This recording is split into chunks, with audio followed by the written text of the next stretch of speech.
This video will help you sleep and relax. But before we begin, I would like to know which city you're from and what time you're watching this. Now, subscribe to the channel, relax, and let's begin.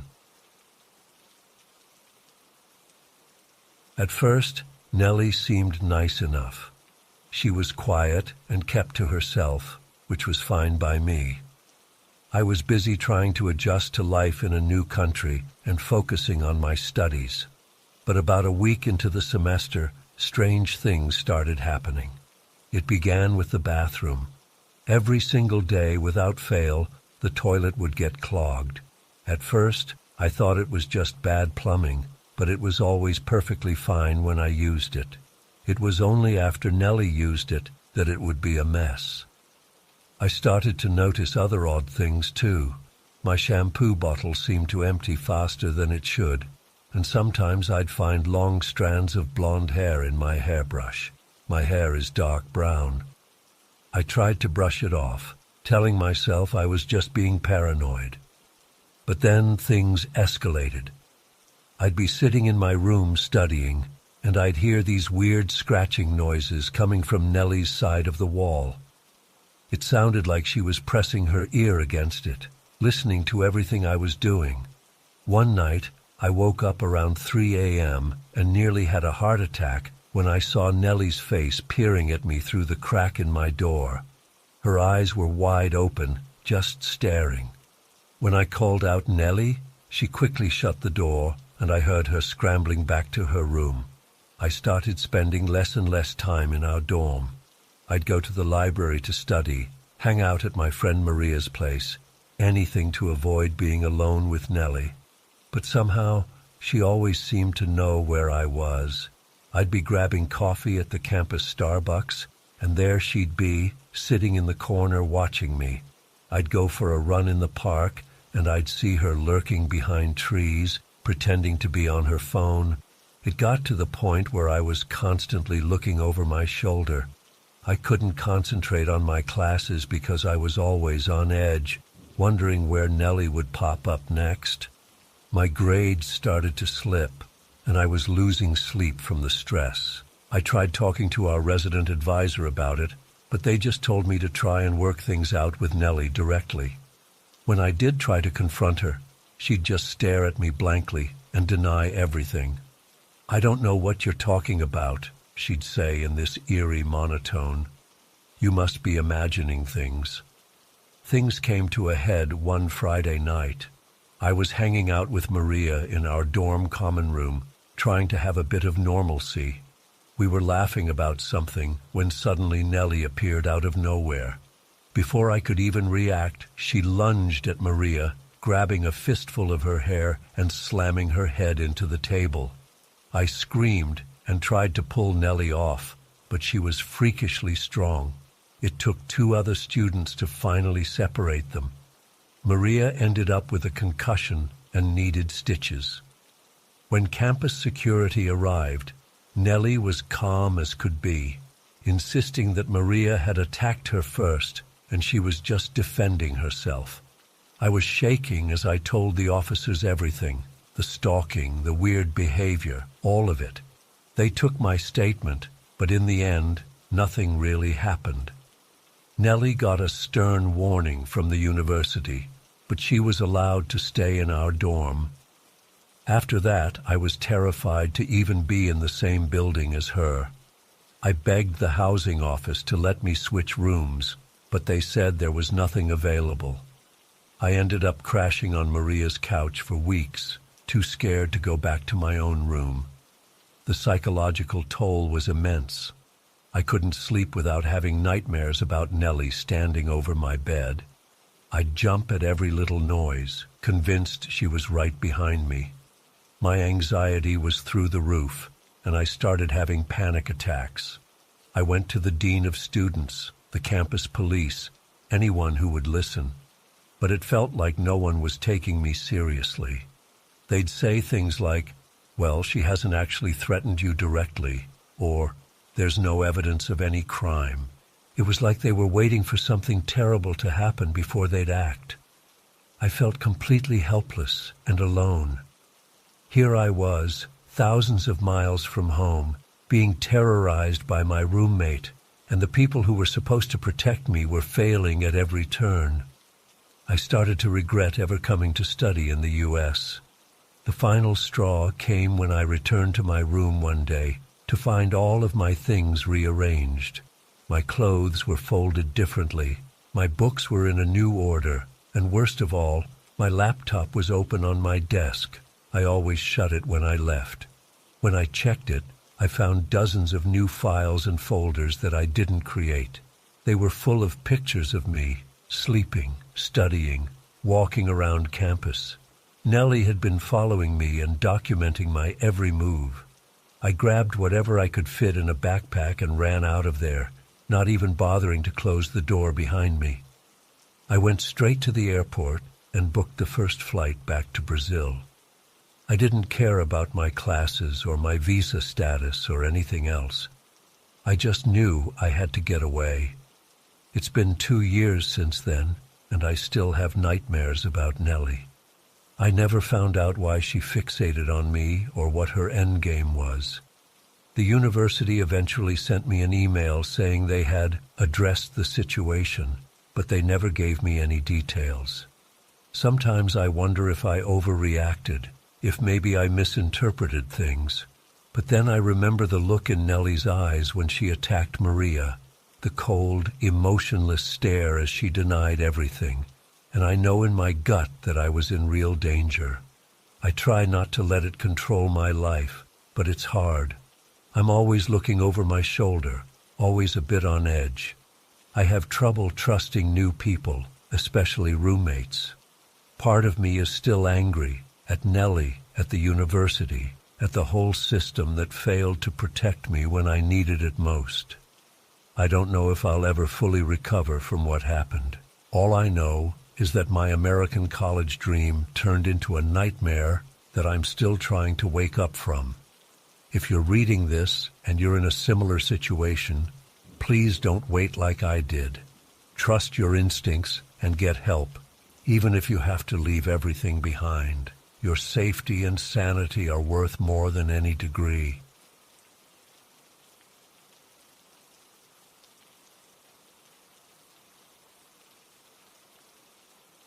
It all started about a month ago. I'd just moved into this quaint little house in what seemed like a peaceful neighborhood. It was my first time living alone, and I was excited about the independence. The house was older but had character, with creaky wooden floors and a cozy feel. I thought I'd scored a great deal. At first, everything seemed normal. I was settling into my new routine, getting used to the sounds of the house. But then I started noticing little things that were off. Items in the kitchen weren't quite where I'd left them. The bathroom towel was slightly damp when I knew I hadn't used it. I chalked it up to absent-mindedness, figuring I was just forgetful in my new surroundings.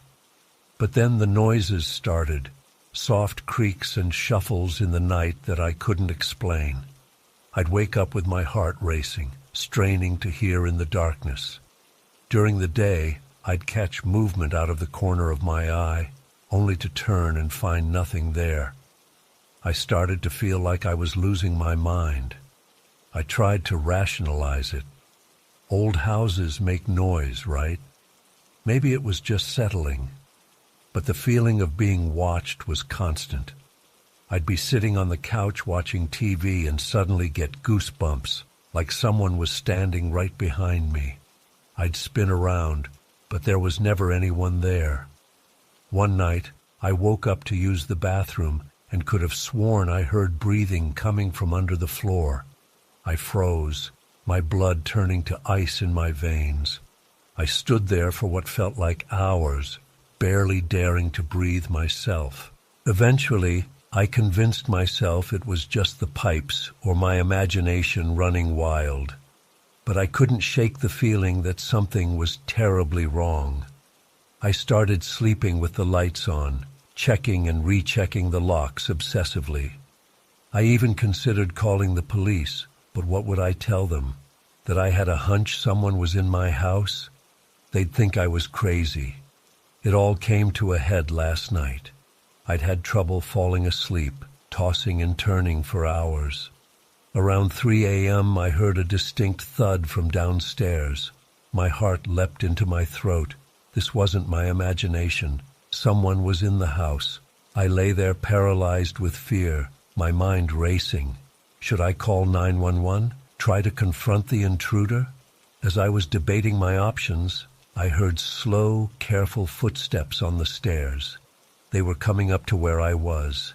In a panic, I grabbed my phone and hid in the closet, trying to muffle my ragged breathing. Through a crack in the door, I saw a shadow pass by. A tall, thin figure moved silently through my bedroom, pausing by my empty bed. I watched in horror as the figure bent down and seemed to sniff my pillow. My skin crawled. Who was this person? What did they want? Just then, my phone vibrated with a text notification. The sound seemed deafening in the silence. The figure's head snapped up, looking directly at the closet. I held my breath, praying they hadn't heard, but they had. Slow, deliberate footsteps approached the closet. I could see dirty, bare feet through the gap under the door. My heart was pounding so hard I was sure they could hear it. The door began to open, and I knew I had to act. In desperation, I burst out of the closet, shoving past the intruder with all my strength. I heard a grunt and the sound of them falling as I raced for the stairs. I flew down the steps, nearly falling in my haste. I could hear them coming after me, their footsteps thundering behind me. I made it to the front door, fumbling with the locks with shaking hands. Just as I got the door open, I felt fingers grasp at my shirt. With a scream, I wrenched free and ran out into the street. I didn't stop running until I reached the police station several blocks away. The officers were skeptical at first, but agreed to check out the house. What they found chills me to this day. In the crawl space beneath my house, accessed through a hidden trapdoor in the floor, they discovered a makeshift living area. There was a dirty mattress, some stolen food and water, and disturbingly, a lot of my personal belongings. Clothes, photos, even some of my mail. But the worst part was the notebook they found. It detailed my daily routine with terrifying precision. When I left for work, what I wore, when I showered, what I watched on TV. This person had been studying my every move for weeks. They caught the guy trying to flee through the woods behind the house. I couldn't bring myself to look at him when they brought him out. I didn't want to see the face of the person who had violated my privacy and sense of safety so completely. It's been a few days, and I still can't wrap my head around it all. How long had he been living there? How many nights had I slept peacefully, unaware of the predator lurking just feet below me? I'm staying with a friend now. I can't go back to that house. The idea of sleeping there makes me physically ill. I jump at every sound, flinch at unexpected movements. I feel like I'll never feel safe again. The police say he'll be charged with breaking and entering, stalking and theft. But no punishment seems enough for the terror he's put me through. My sense of security, my belief in the safety of my own home, has been shattered. I keep replaying every moment in my mind, wondering how I didn't realize sooner. All those little signs I dismissed. I should have trusted my instincts. Now I'm left wondering if I'll ever be able to live alone again. How can I trust that I'm truly alone in a house? The psychological toll has been immense. I'm seeing a therapist, trying to process the trauma. But every time I close my eyes, I see that figure in my room, smell the musty odor that I now realize was coming from beneath the floorboards all along. I'm sharing this as a warning. Trust your instincts. If something feels off, it probably is. Don't ignore the signs like I did. And please, check your crawl spaces and attics. You never know what or who might be hiding there. I don't know how to move forward from here. The world suddenly feels so much more dangerous, so much more unpredictable. I'm left with so many questions that I'll probably never get answers to. Why me? What were his intentions? How many others has he done this to? For now, I'm taking it one day at a time, trying to rebuild my sense of safety, piece by piece. But I know I'll never be the same. The innocence of feeling secure in your own home is gone, replaced by a constant vigilance that I fear will never fully subside. If you're reading this and something similar is happening to you, don't wait. Don't second-guess yourself. Get help. Call the police. It's better to be safe than to go through what I've experienced. I hope that by sharing my story, I can prevent someone else from living through this nightmare. Stay safe out there, and always trust your gut. You never know what might be lurking just beneath the surface.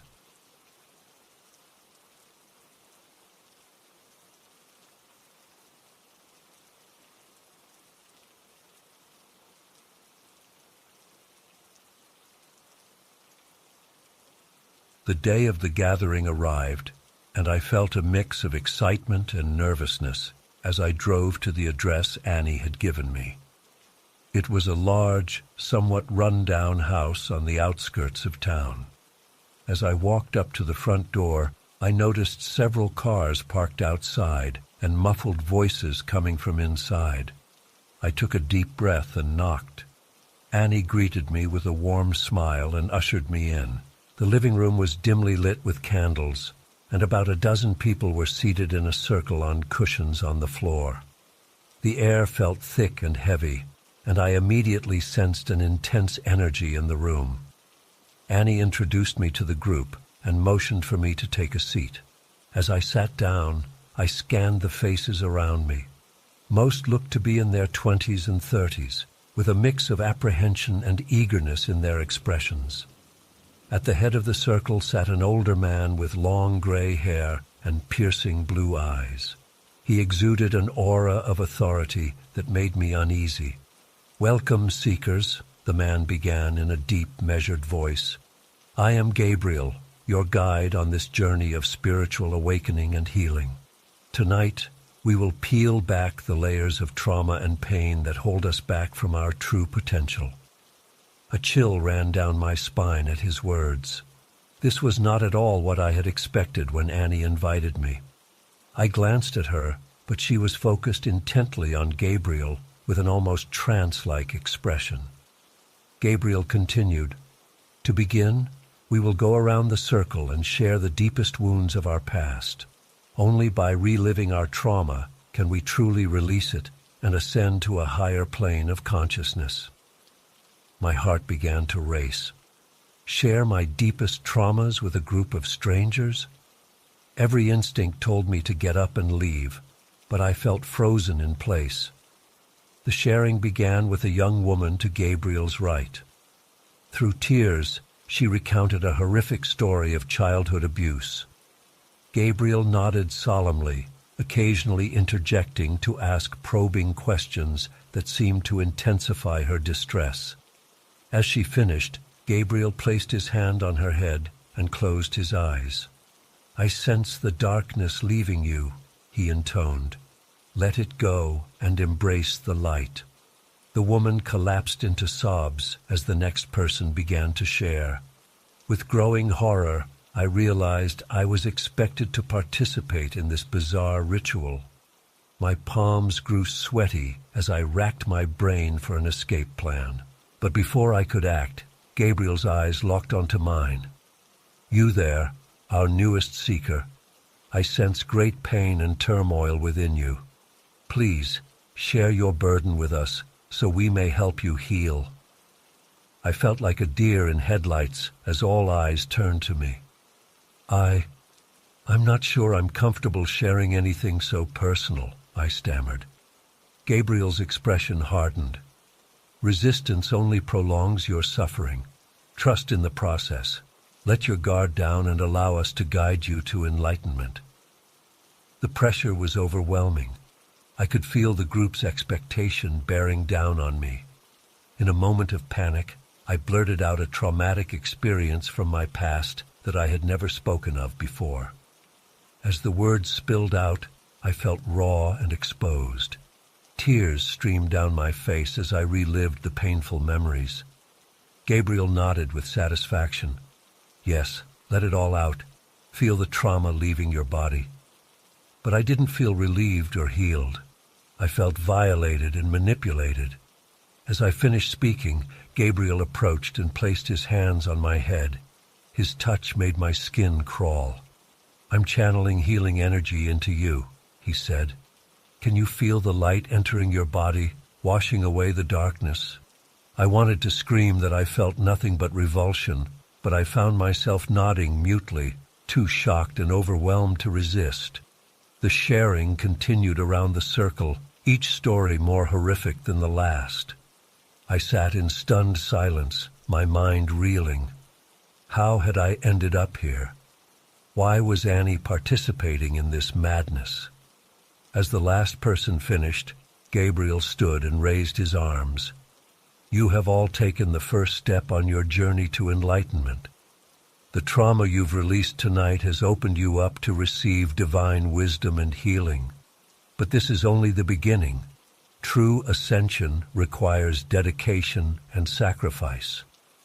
He went on to explain a series of increasingly expensive courses and retreats that would lead to higher levels of spiritual awakening.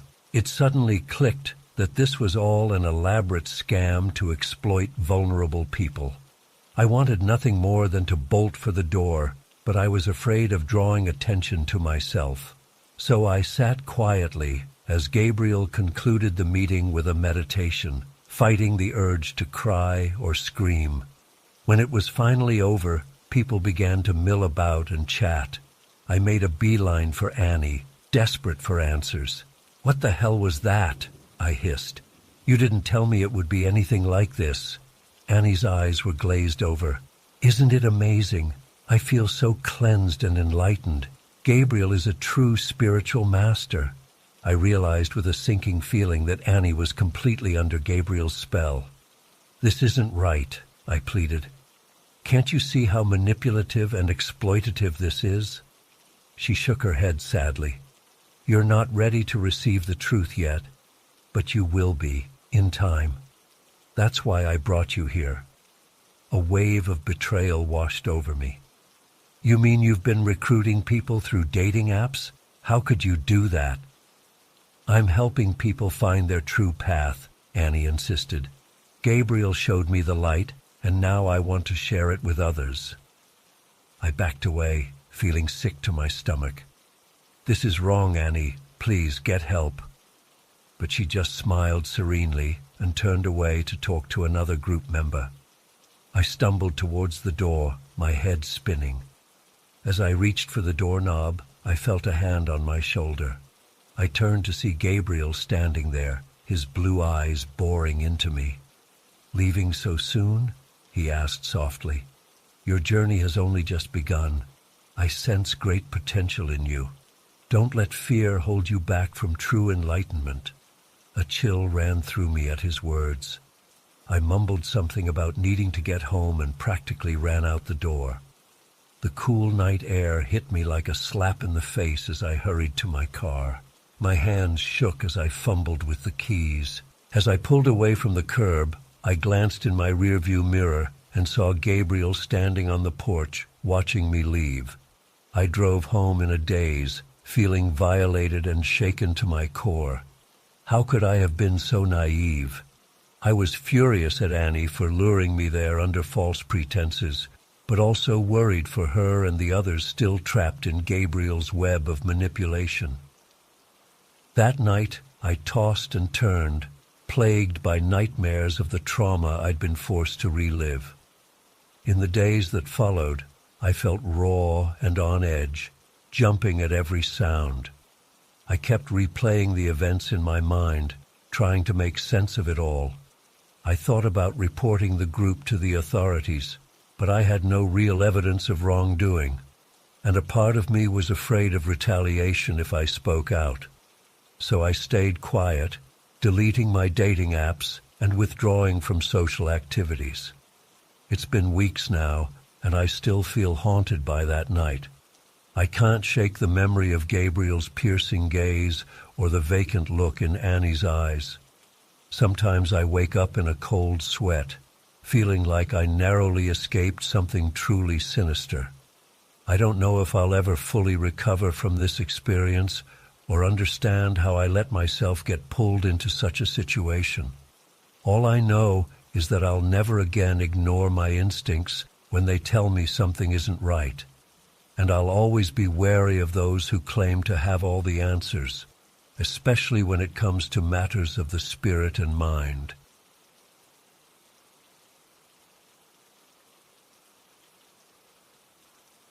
That all changed on a cold Tuesday night in November. Tom and I were studying late, trying to cram for midterms. Around 1 a.m. we heard shouting outside. Not unusual for our street, so we didn't think much of it at first. But then it got louder. Angry voices, swearing, the sound of glass breaking. I peeked out the window and saw two men on the sidewalk in front of our house. They looked to be in their 30s, clearly drunk or high on something.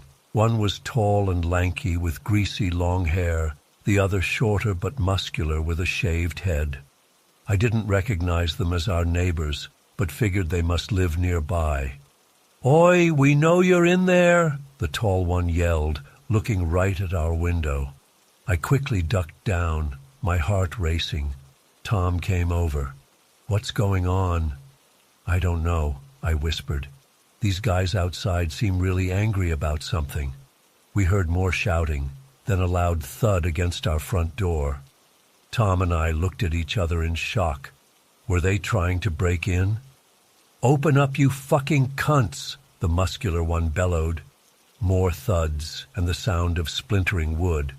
"Oh my God, call the police," I said, fumbling for my phone with shaking hands. Tom ran to brace the door while I dialed 9999. I tried to keep my voice steady as I explained the situation to the operator.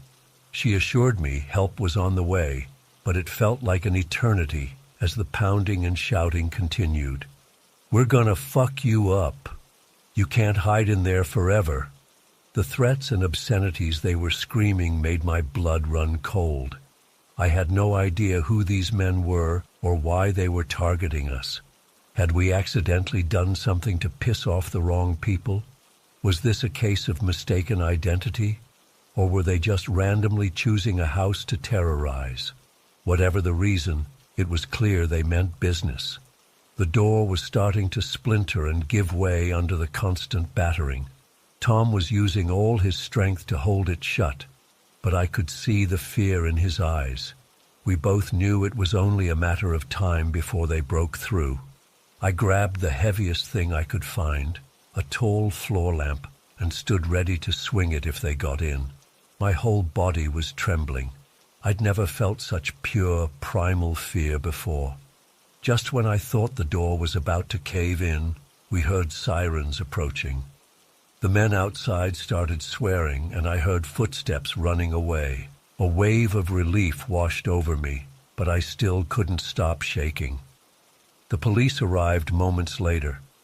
They took our statements and searched the area, but the men were long gone by then. They told us to stay inside and lock up while they investigated further. Tom and I were too shaken to sleep.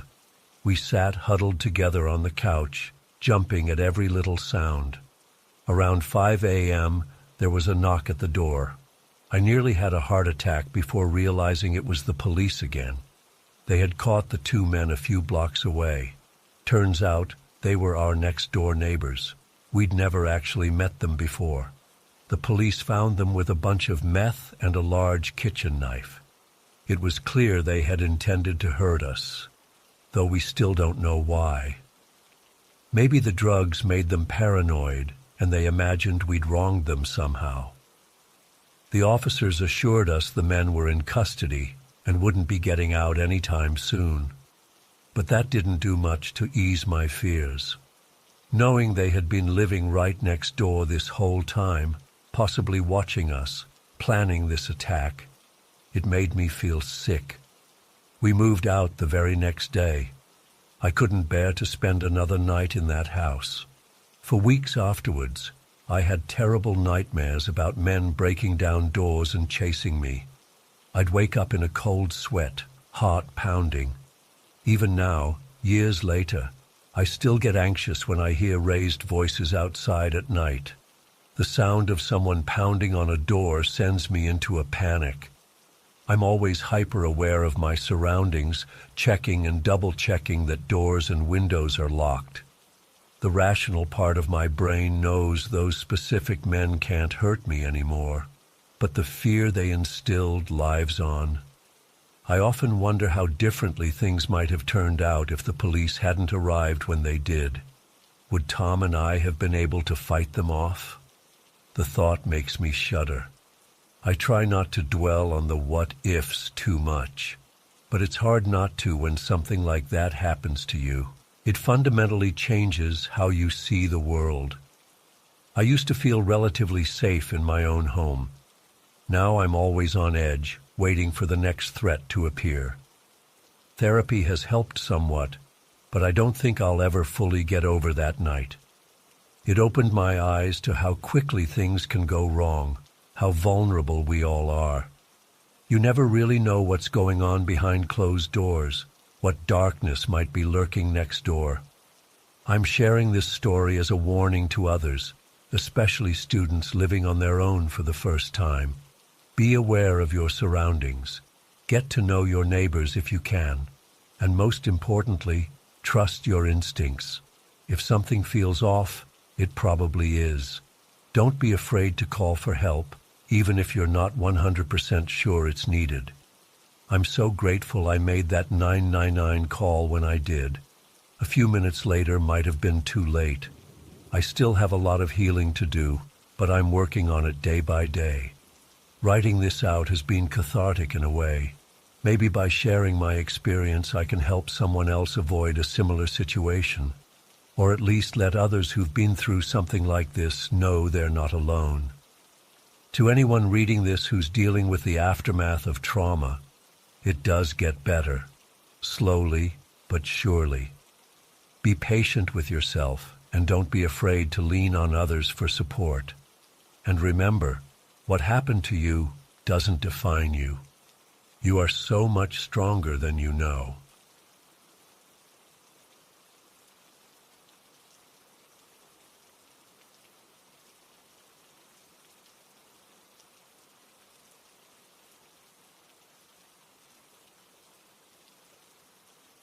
I never thought I'd find myself in a situation like this.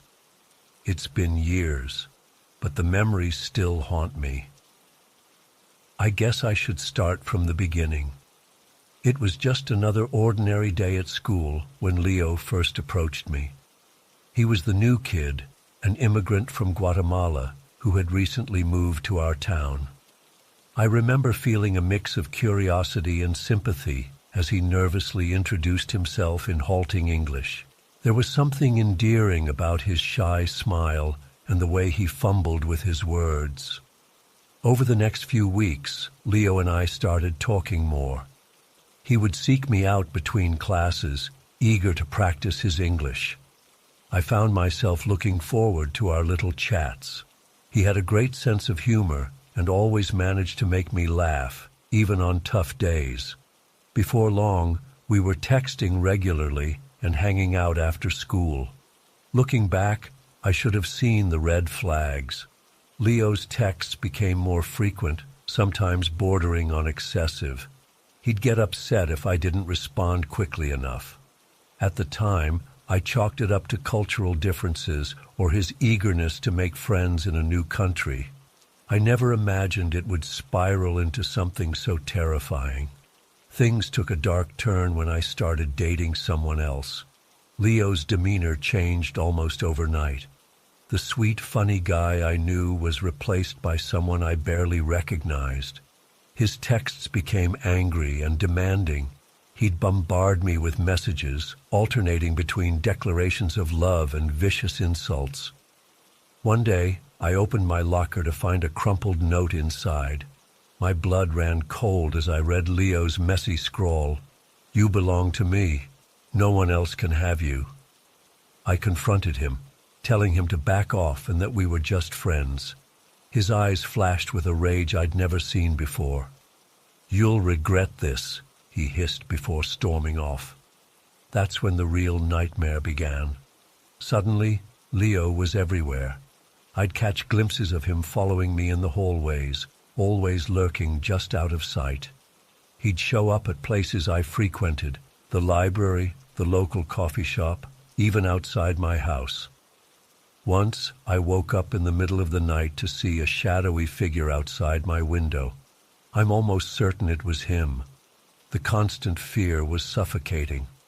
I started changing my routines, taking different routes to class, and always looking over my shoulder. My grades began to slip as I struggled to concentrate. My friends noticed the change in me, but I was too ashamed and scared to tell them what was really going on. Things escalated when Leo started posting about me on social media. At first it was just vague, passive-aggressive statuses. But then he began sharing old photos of us together, adding suggestive captions that made my skin crawl. The worst was when he posted a clearly photoshopped image of us in an intimate pose. I reported it immediately, but the damage was done. The whispers and stares at school became unbearable. I finally broke down and told my parents everything. They were horrified and immediately contacted the school and the police. But Leo was clever.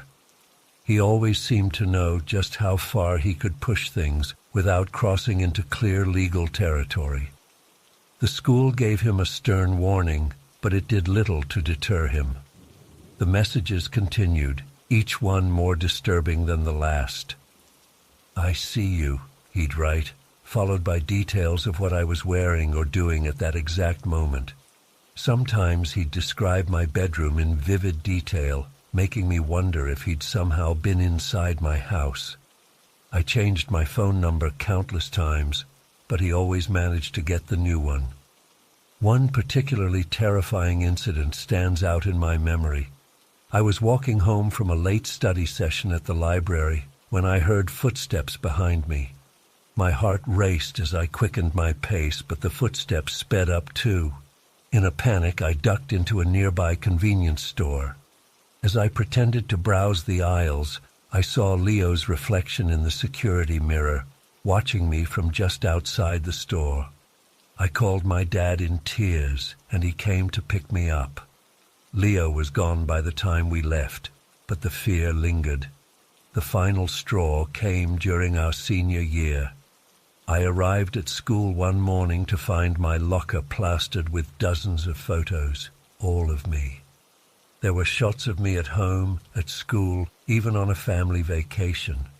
It was clear he'd been stalking me for months, maybe even years. I broke down right there in the hallway, surrounded by the evidence of his obsession. That was the day my parents decided we needed to move. We packed up and left town within a week, not even waiting for me to finish the school year. I had to leave behind my friends, my life, everything I knew. But the alternative was unthinkable. Even after moving, I didn't feel safe. I deleted all my social media accounts and changed my name on any online profiles I couldn't completely erase. For months, I jumped at every unexpected noise, convinced Leo had somehow found me.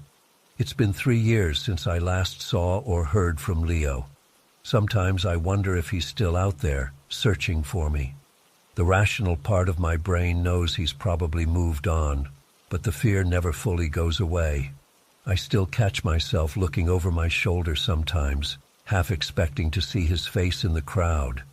I'm slowly rebuilding my life now, but the scars remain. Trust doesn't come easily anymore. Every new friendship or potential relationship is colored by the memory of what happened with Leo. I'm in therapy, working through the trauma, but some days are still a struggle. I often think about what might have happened if I had recognized the warning signs earlier, or if someone had taken my concerns more seriously. Maybe things wouldn't have escalated so far. I hope that by sharing my story, I can help others recognize the red flags of obsessive behavior before it's too late. To anyone out there dealing with a similar situation, you're not alone, and it's not your fault. Don't be afraid to speak up and ask for help. Your safety and peace of mind are worth fighting for. And to those who might be tempted to pursue someone who's clearly not interested, please take a step back and examine your actions. No one deserves to live in fear. As for me, I'm taking it one day at a time. Some days are better than others, but I'm determined not to let Leo's actions define the rest of my life. I'm learning to trust again, to open up to new experiences and relationships. It's a slow process, but I'm getting there, and that's a victory in itself.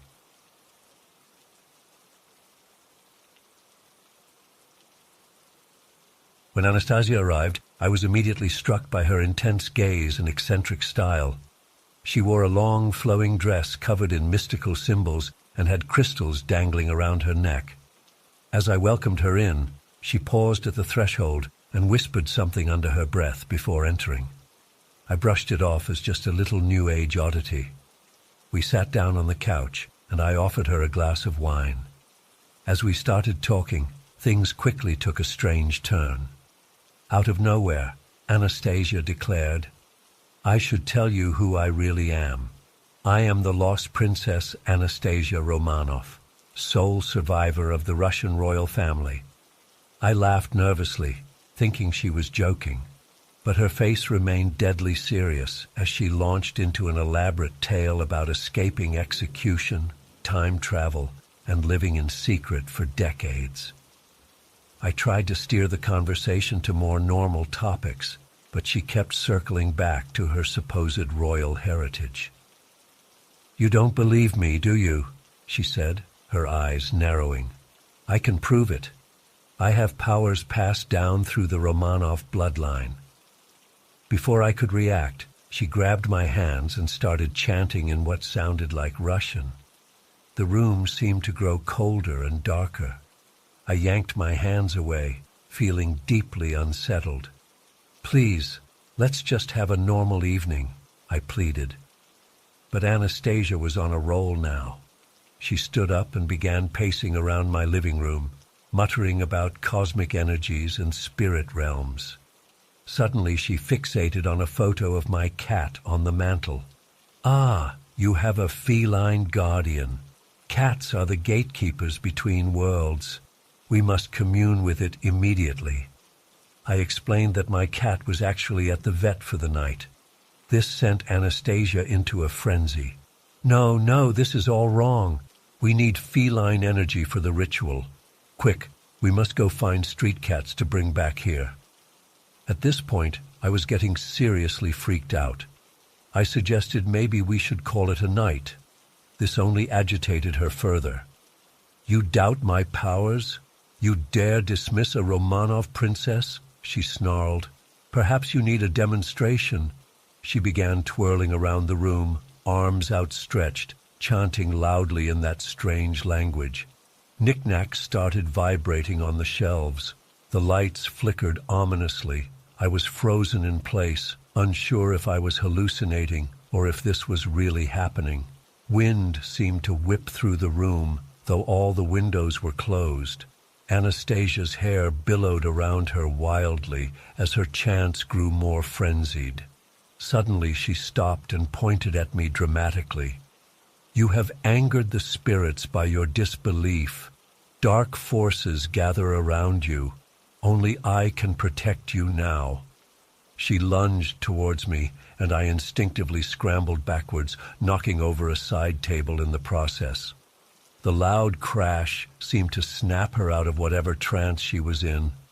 Anastasia blinked rapidly, looking momentarily confused. Then her face contorted in anger. "You've disrupted the energy. The ritual is ruined." She stormed towards the front door. As she flung it open, she turned back with a bone-chilling glare. "You've made a grave mistake tonight. The curse of the Romanovs will follow you now. Beware the spirits that I've awakened." With that ominous declaration, she swept out into the night. I slammed the door behind her and immediately deadbolted it, my hands shaking. I spent the rest of the night huddled on my couch, jumping at every little sound. Sleep was impossible.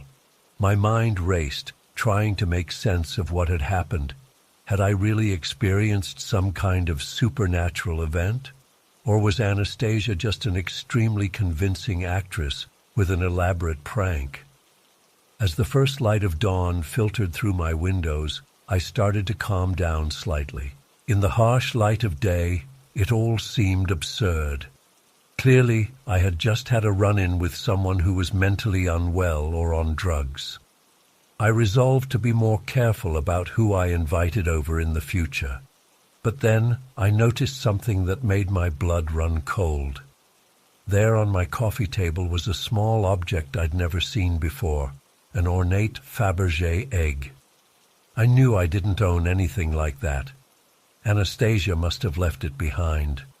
With trembling hands, I picked it up to examine it. As I turned it over, I saw an inscription on the bottom in Cyrillic letters. My phone translation app revealed the chilling message, "The Romanov legacy lives on." I dropped the egg in shock. It shattered on the floor, releasing a cloud of strange-smelling smoke. As the mist curled around me, I swear I heard the faint sound of balalaika music and a woman's laughter echoing in the distance. To this day, I don't know what really happened that night. Was it all an elaborate hoax, a shared hallucination? Or did I truly have an encounter with something beyond normal explanation? All I know is that I deleted Tinder immediately after, and I've developed a newfound wariness of Russian history, self-proclaimed shamans, and mysterious eggs. Sometimes at night I still wake up in a cold sweat, haunted by Anastasia's final words. I may never know if there was any truth to her claims or her curse, but I'll certainly never forget that terrifying Tinder date from hell.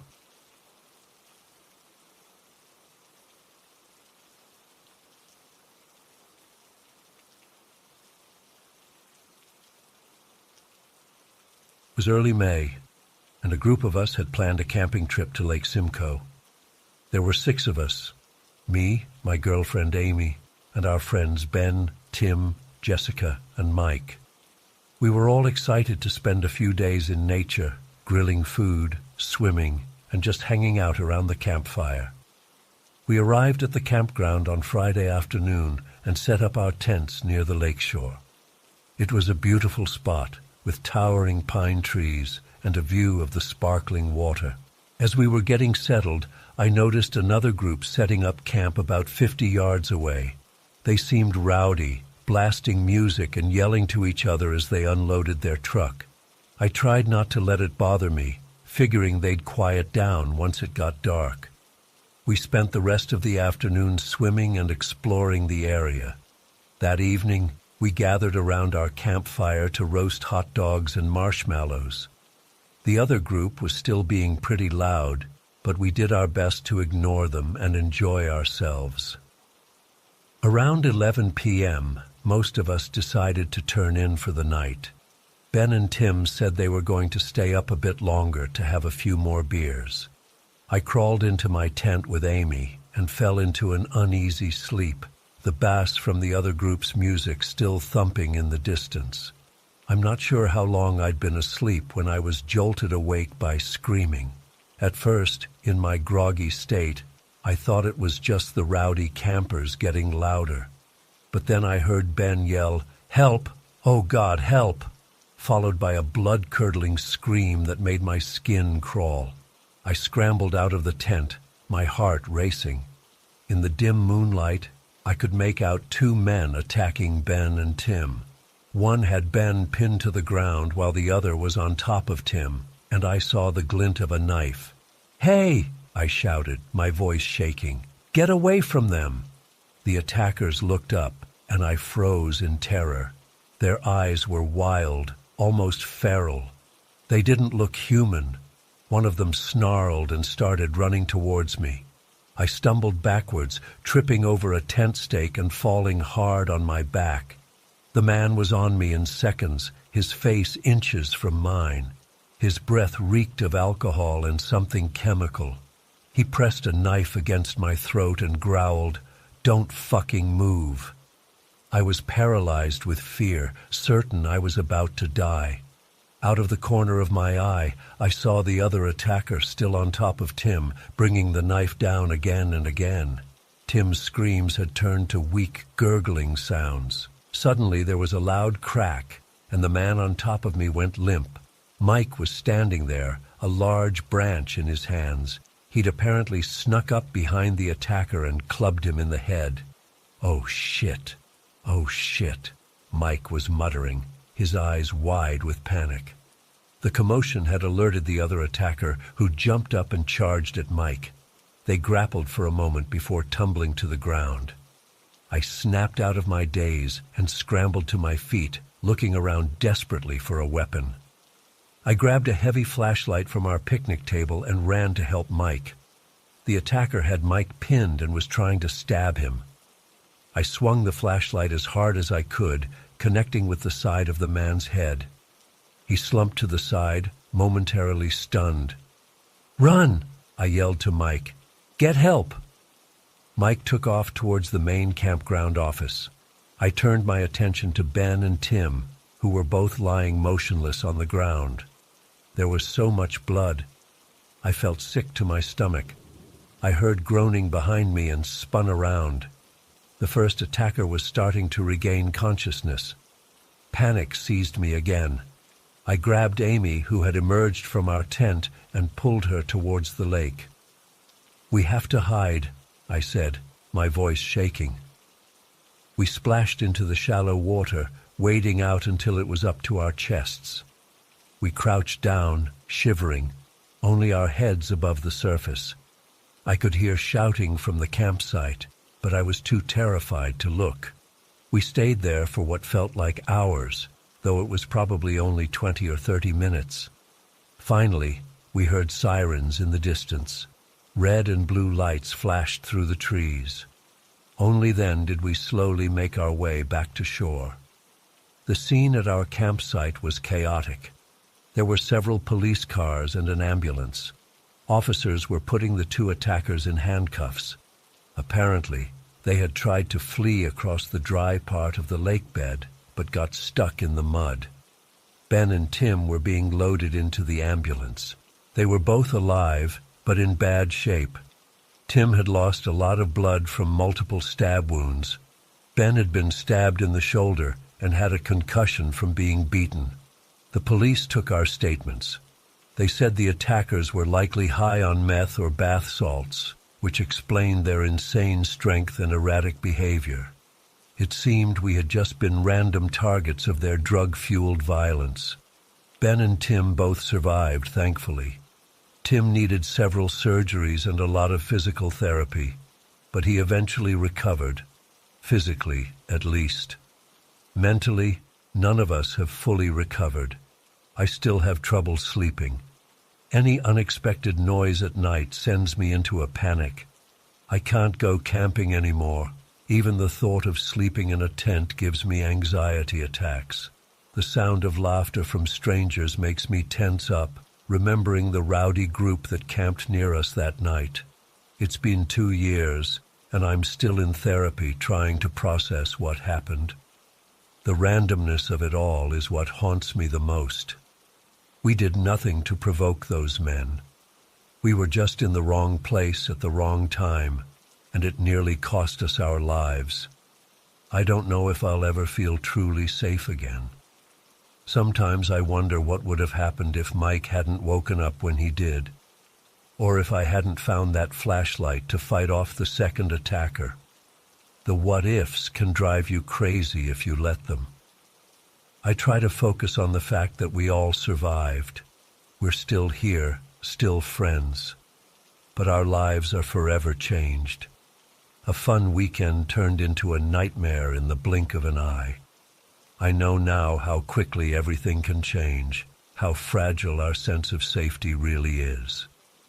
I'm sharing this story as a warning, I guess. Be aware of your surroundings, trust your instincts if something feels off, and cherish every moment with the people you love, because you never know when it might be the last. To this day, I can't drive past a campground without my heart rate spiking. The smell of a campfire makes me nauseous. I've had to find new ways to enjoy nature, day hikes, picnics in well-populated parks. But a part of me will always miss those carefree days of pitching a tent by a lake and falling asleep to the sound of crickets. I hope someday I can overcome this fear and trauma. But for now, I'm just taking it one day at a time, grateful to be alive and trying to find joy in the little things. If you're planning a camping trip, please be safe out there. And maybe bring some extra flashlights, just in case.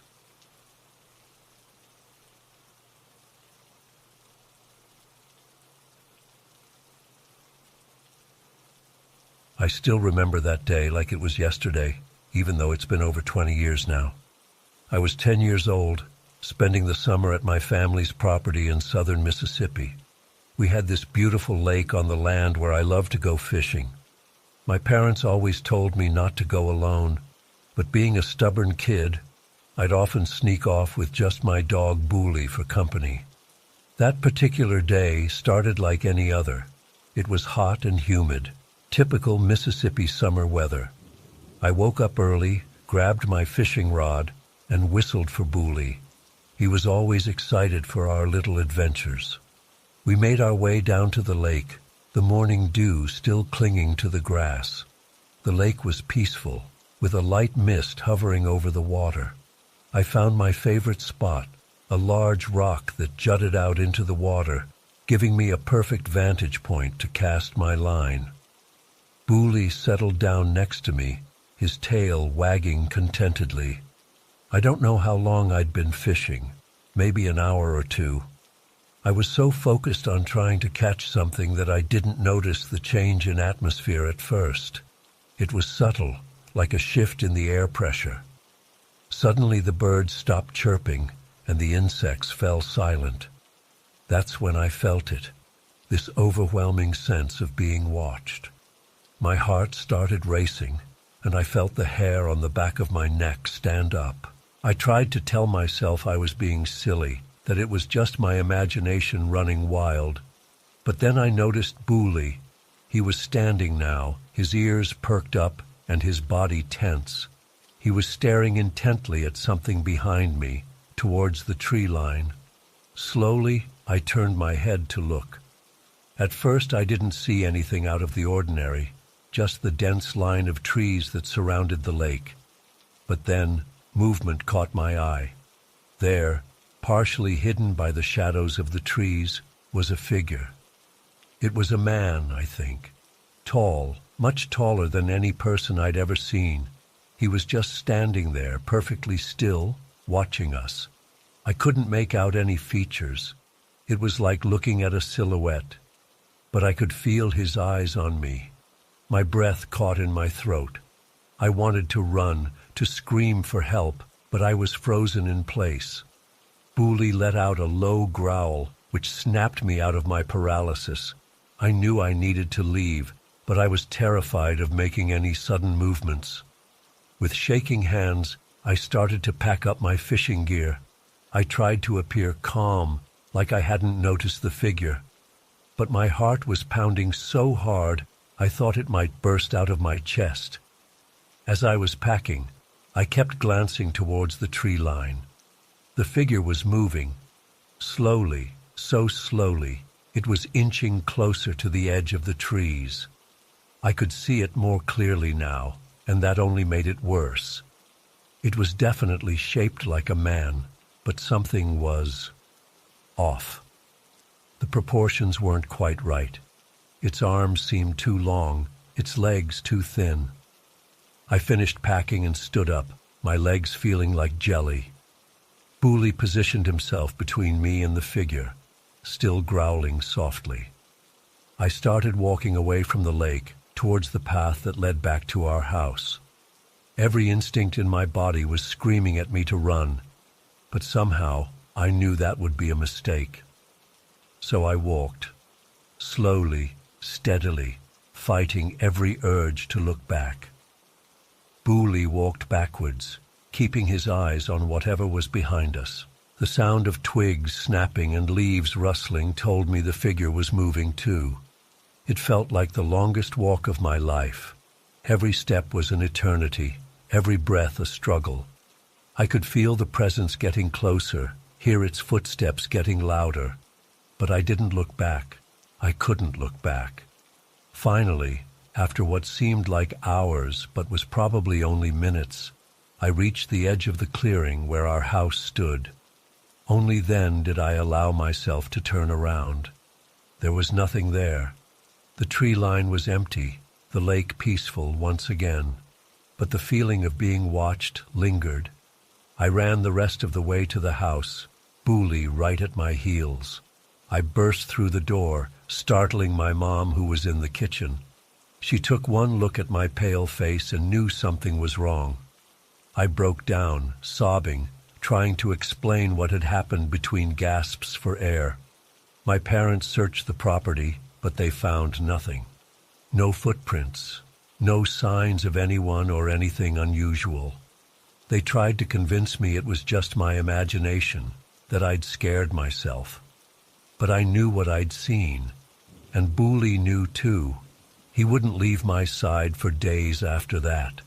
We stayed at the property for the rest of the summer, but I never went back to the lake alone.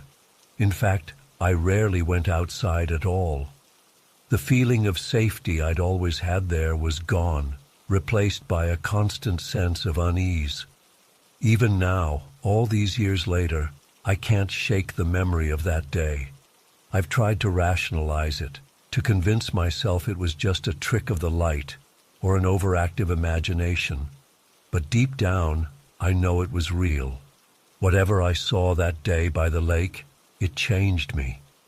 It took away my sense of security, my belief that I was safe in familiar places.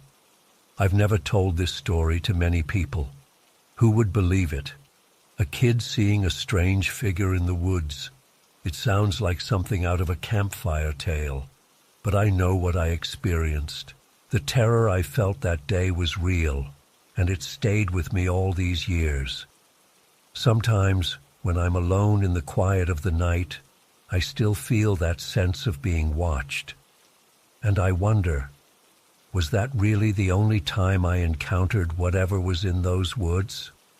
Or has it been there all along, just waiting for me to notice? I don't have answers. I probably never will. But I know one thing for certain.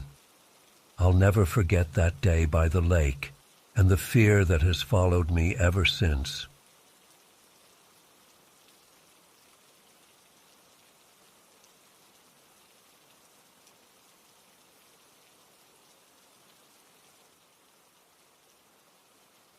As we strolled along the walking path, chatting and laughing like we always do, I noticed a car slowly driving by. At first, I didn't think much of it, but then it passed us again, going even slower. That's when I got an uneasy feeling in the pit of my stomach. I glanced at Sam, and I could tell she noticed it too. Suddenly, the car came to a stop right next to us. The windows rolled down, and I saw 4 guys inside, all staring at us with these creepy grins on their faces. One of them leaned out and started yelling obscenities at us. My heart started racing, and I felt like I couldn't breathe. Sam grabbed my arm, and we quickly veered off the path into the woods. We ran deeper into the trees, trying to put as much distance between us and those men as possible. I could hear the car door slamming and voices shouting. They were getting out of the car and coming after us. Panic set in as we realized we were being hunted. We crouched behind some bushes, trying to stay as quiet as possible. I could hear my own heartbeat pounding in my ears. The sound of footsteps and rustling leaves got closer and closer. I held my breath, praying they wouldn't find us. After what felt like an eternity, the voices started to fade. We waited for another 15 minutes before we dared to move. Shaking and out of breath, we made our way back to the parking lot, constantly looking over our shoulders. As soon as we got to Sam's car, we locked the doors and sped out of there. We were both in shock, unable to process what had just happened. You'd think after an experience like that, we'd never go back to Grant Park, but a week later, we decided to return. I know it sounds crazy, but we didn't want those creeps to take away a place we loved. We figured it was a one-time thing, and surely lightning wouldn't strike twice. Boy, were we wrong. This time, we parked in a different area and decided to explore a part of the park we hadn't been to before. Everything seemed fine at first.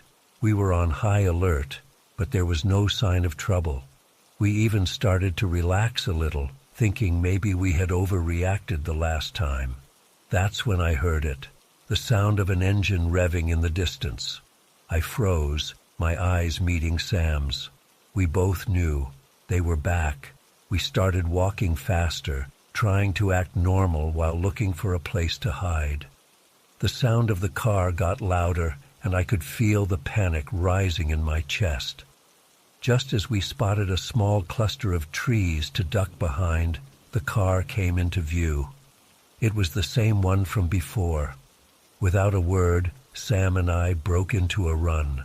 We could hear shouts behind us and the sound of car doors slamming. This time, they weren't just yelling. They were chasing us. We ran through the trees, branches scratching our arms and faces. I could hear heavy footsteps behind us, getting closer. Sam stumbled, and I grabbed her arm, pulling her along. We burst out of the wooded area into a small playground. There were a few families there, and for a split second, I thought we were safe. But these guys didn't care. They came charging out of the trees, ignoring the shocked looks from the parents and kids. We didn't stop to explain, just kept running.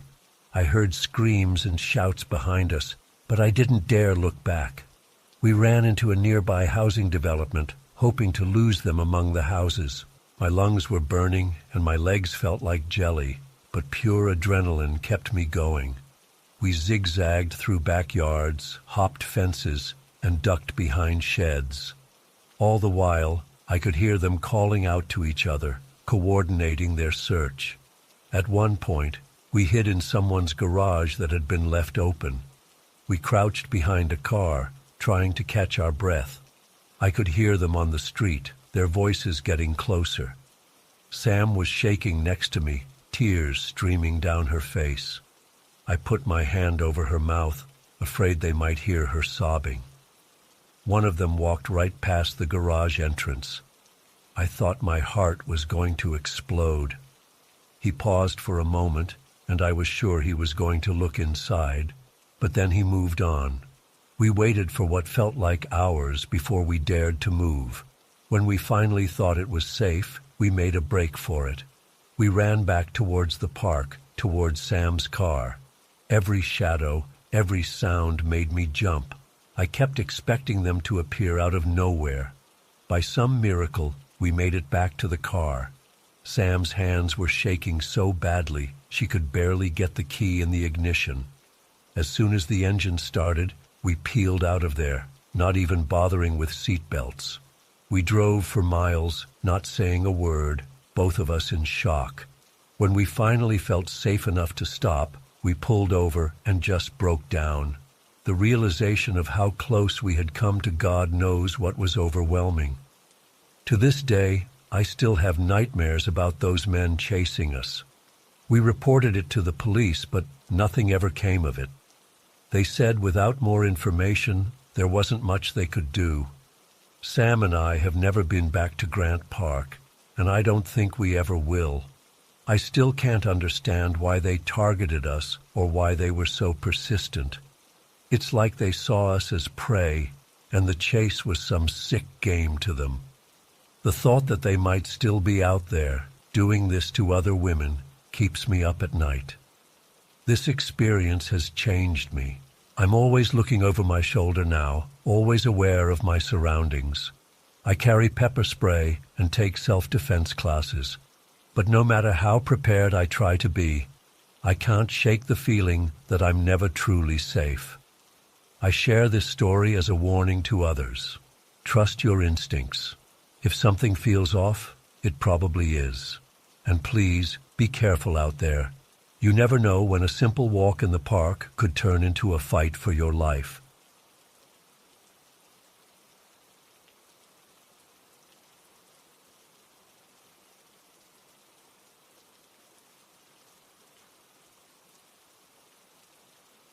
I still can't believe what happened to me last week. I've been trying to process it ever since, but I'm honestly still shaken up. I guess I should start from the beginning. I've been using Tinder on and off for a while now, mostly just for casual dating. Nothing too serious. But this one guy, let's call him Mark, seemed different. We'd been chatting for a couple weeks and he came across as sweet, funny, and genuinely interested in getting to know me. When he suggested meeting up for dinner, I felt excited rather than my usual apprehension about first dates. We agreed that he'd pick me up at my place at 7 p.m. on Friday. I spent way too long getting ready, trying on different outfits and redoing my makeup. By the time 7 o'clock rolled around, I was a bundle of nervous energy. I saw his car pull up outside and took a deep breath before heading out. Mark looked just like his pictures. Tall, dark hair, nice smile. He greeted me warmly and opened the passenger door for me. As we started driving, the conversation flowed easily. He asked about my day, told me a funny story about his coworker. I started to relax, thinking this might actually turn out to be a great date. But after about 15 minutes, I realized we were heading in the opposite direction of downtown, where all the restaurants are. When I mentioned this, Mark just laughed it off. "Oh, I know a great little place a bit out of the way. Trust me, it'll be worth it." I tried to keep my unease at bay.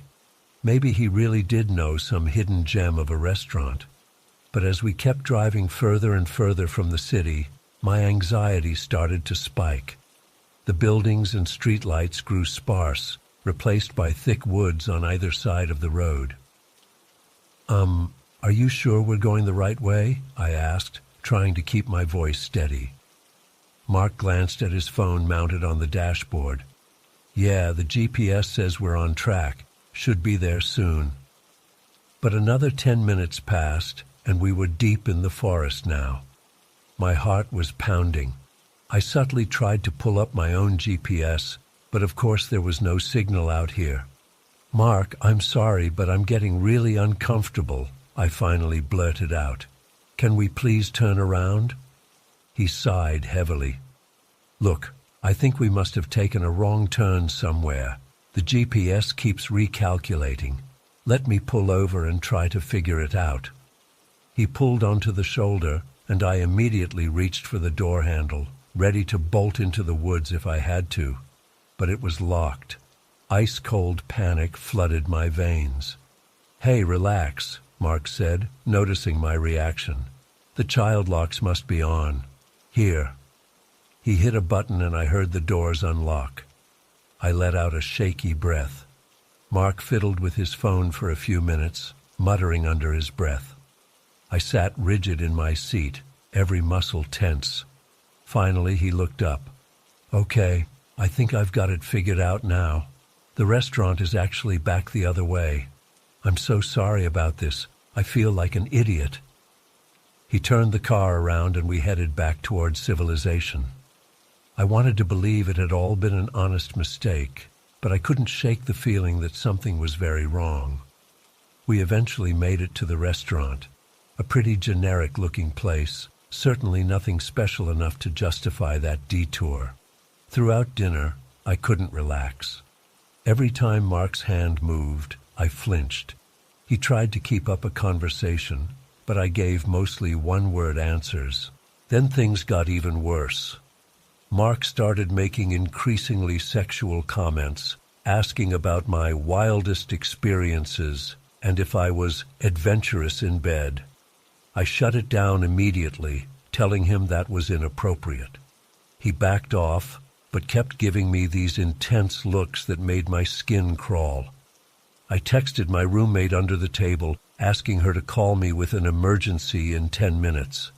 When the call came, I made my excuses and practically ran out of there, jumping in an Uber I'd already ordered.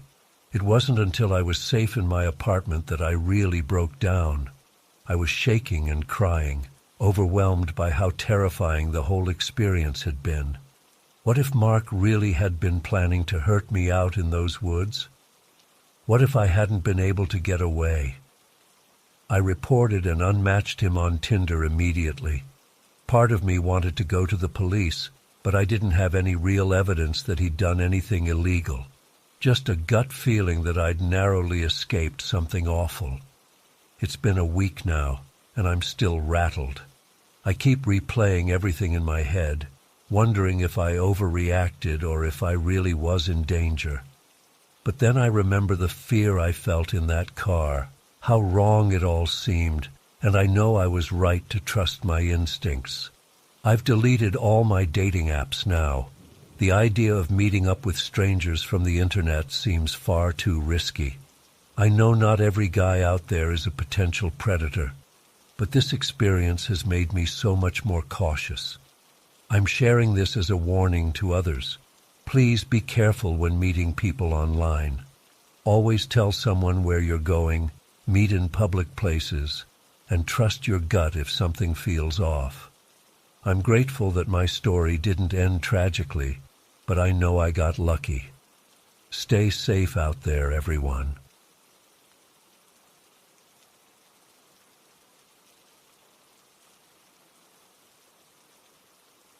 One day, I made a post about my favorite obscure indie band, and this guy named Kemper commented. He seemed to know even more about them than I did, which instantly impressed me. We started chatting in the comments, and then moved to private messages. At first, it was just fun conversations about music, but things quickly became more personal. Kemper was charming and attentive. He asked me all about my life and seemed genuinely interested in everything I had to say. I found myself opening up to him more and more. He told me he lived across the country, but the distance didn't seem to matter. We were connecting on such a deep level. Before I knew it, we were texting constantly throughout the day. Kemper always wanted to know what I was doing, who I was with, where I was going. At the time, I thought it was sweet that he cared so much. Now I realize it was the start of his controlling behavior. Things progressed quickly, and within a few weeks, Kemper was calling me his girlfriend. I was swept up in the excitement of it all. He'd send me long, poetic messages about how much I meant to him. He'd talk about our future together, how we were soulmates destined to be together forever. But then the jealousy started creeping in. If I took too long to respond to a text, Kemper would accuse me of ignoring him or talking to other guys. He'd demand to know exactly who I was with and what I was doing. If I went out with friends, he'd blow up my phone all night with angry messages. I tried to reassure him, but nothing seemed to help. He'd go from loving to furious in an instant. One minute he'd be telling me how much he adored me. The next he'd be calling me horrible names and accusing me of cheating. The worst part was, I started to believe him. Maybe I was a terrible girlfriend. Maybe I didn't deserve his love. I became paranoid about my every move, terrified of doing anything to upset him. Kemper didn't want me working because he said other guys would hit on me. He convinced me to quit my part-time job at a coffee shop. I was totally dependent on my parents financially, which made me feel even more trapped. I knew things weren't right, but I felt like I couldn't escape. Kemper would threaten to hurt himself if I ever left him. He'd send me pictures of pills or knives and say it would be my fault if he did something drastic. I was terrified and didn't know what to do. In the midst of all this, another guy named Ozzy started messaging me on Facebook. At first, I ignored him, not wanting to give Kemper any reason to be jealous. But Ozzy was persistent. He'd send me song lyrics and quotes that seemed to speak directly to what I was going through. Curiosity got the better of me, and I finally responded to Ozzy. He was different from Kemper, darker, more mysterious. He listened to my problems without judgment and seemed to understand exactly how I felt. Talking to him felt like a lifeline in the storm of my relationship with Kemper. But as I got to know Ozzy better, I realized he had his own set of issues. He'd send me disturbing artwork and talk about death and violence in a way that unsettled me. Sometimes he'd disappear for days, then resurface with frantic messages about how he couldn't live without me. I found myself caught between these two men, both pulling me in different directions. Kemper's jealousy and control were suffocating me, but Ozzy's unpredictability and dark nature frightened me. I felt like I was losing my grip on reality. Things came to a head one night when Kemper found out I'd been talking to Ozzy. He absolutely lost it, calling me every horrible name imaginable and threatening to expose private photos I'd sent him. I was sobbing, begging him to calm down, when suddenly Ozzy started blowing up my phone too. Ozzy was furious that I was still involved with Kemper. He said he thought we had something special and that I'd betrayed him. The messages from both of them were coming so fast I could barely keep up. My head was spinning and I felt like I couldn't breathe. In a moment of panic, I blocked both of them on every platform. I turned off my phone and curled up in bed, shaking and crying. I felt so stupid for getting myself into this mess. How had I let these online relationships consume my entire life? The next few days were awful. I was jumpy and paranoid, expecting one of them to show up at my door, even though they lived far away. I kept having nightmares about being trapped and unable to escape. My parents noticed something was wrong, but I was too ashamed to tell them what had happened. Slowly, I started to come out of the fog. I realized how much of myself I'd lost in these toxic relationships. I'd isolated myself from friends, quit my job, and neglected my hobbies. Everything had revolved around Kemper and then Ozzy. It's been a few months now, and I'm still working on rebuilding my life. I've reconnected with old friends and started seeing a therapist to work through the emotional trauma. I'm learning to trust my instincts and set boundaries. Sometimes I still get anxious when I think about what happened. Part of me is always waiting for one of them to resurface and try to pull me back in. But I'm stronger now. I know the red flags to watch for, and I'm committed to never letting anyone manipulate me like that again. I wanted to share my story as a warning to others. Online relationships can feel so real and intense, but it's easy to get caught up in a fantasy. You never truly know who's on the other side of the screen. Be careful who you trust with your heart and your personal information. If you're in a relationship that makes you feel scared, confused, or like you're losing yourself, please reach out for help. You're not alone, and you deserve so much better. It's not easy to break free, but I promise it's worth it.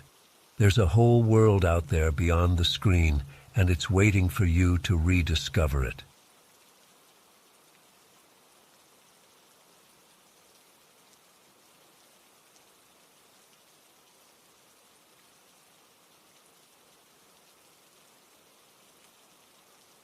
After a cozy Christmas dinner, we decided to take a late-night stroll through the nearby woods.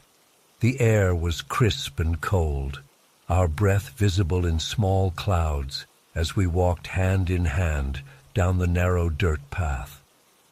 The moonlight filtered through the bare tree branches, casting eerie shadows across the forest floor. Despite the chill, there was something magical about being out in nature on Christmas night. We had been walking for about 20 minutes when I noticed an unusual tree just off the path. Its gnarled trunk twisted in an almost sculptural way, branches reaching out like grasping fingers.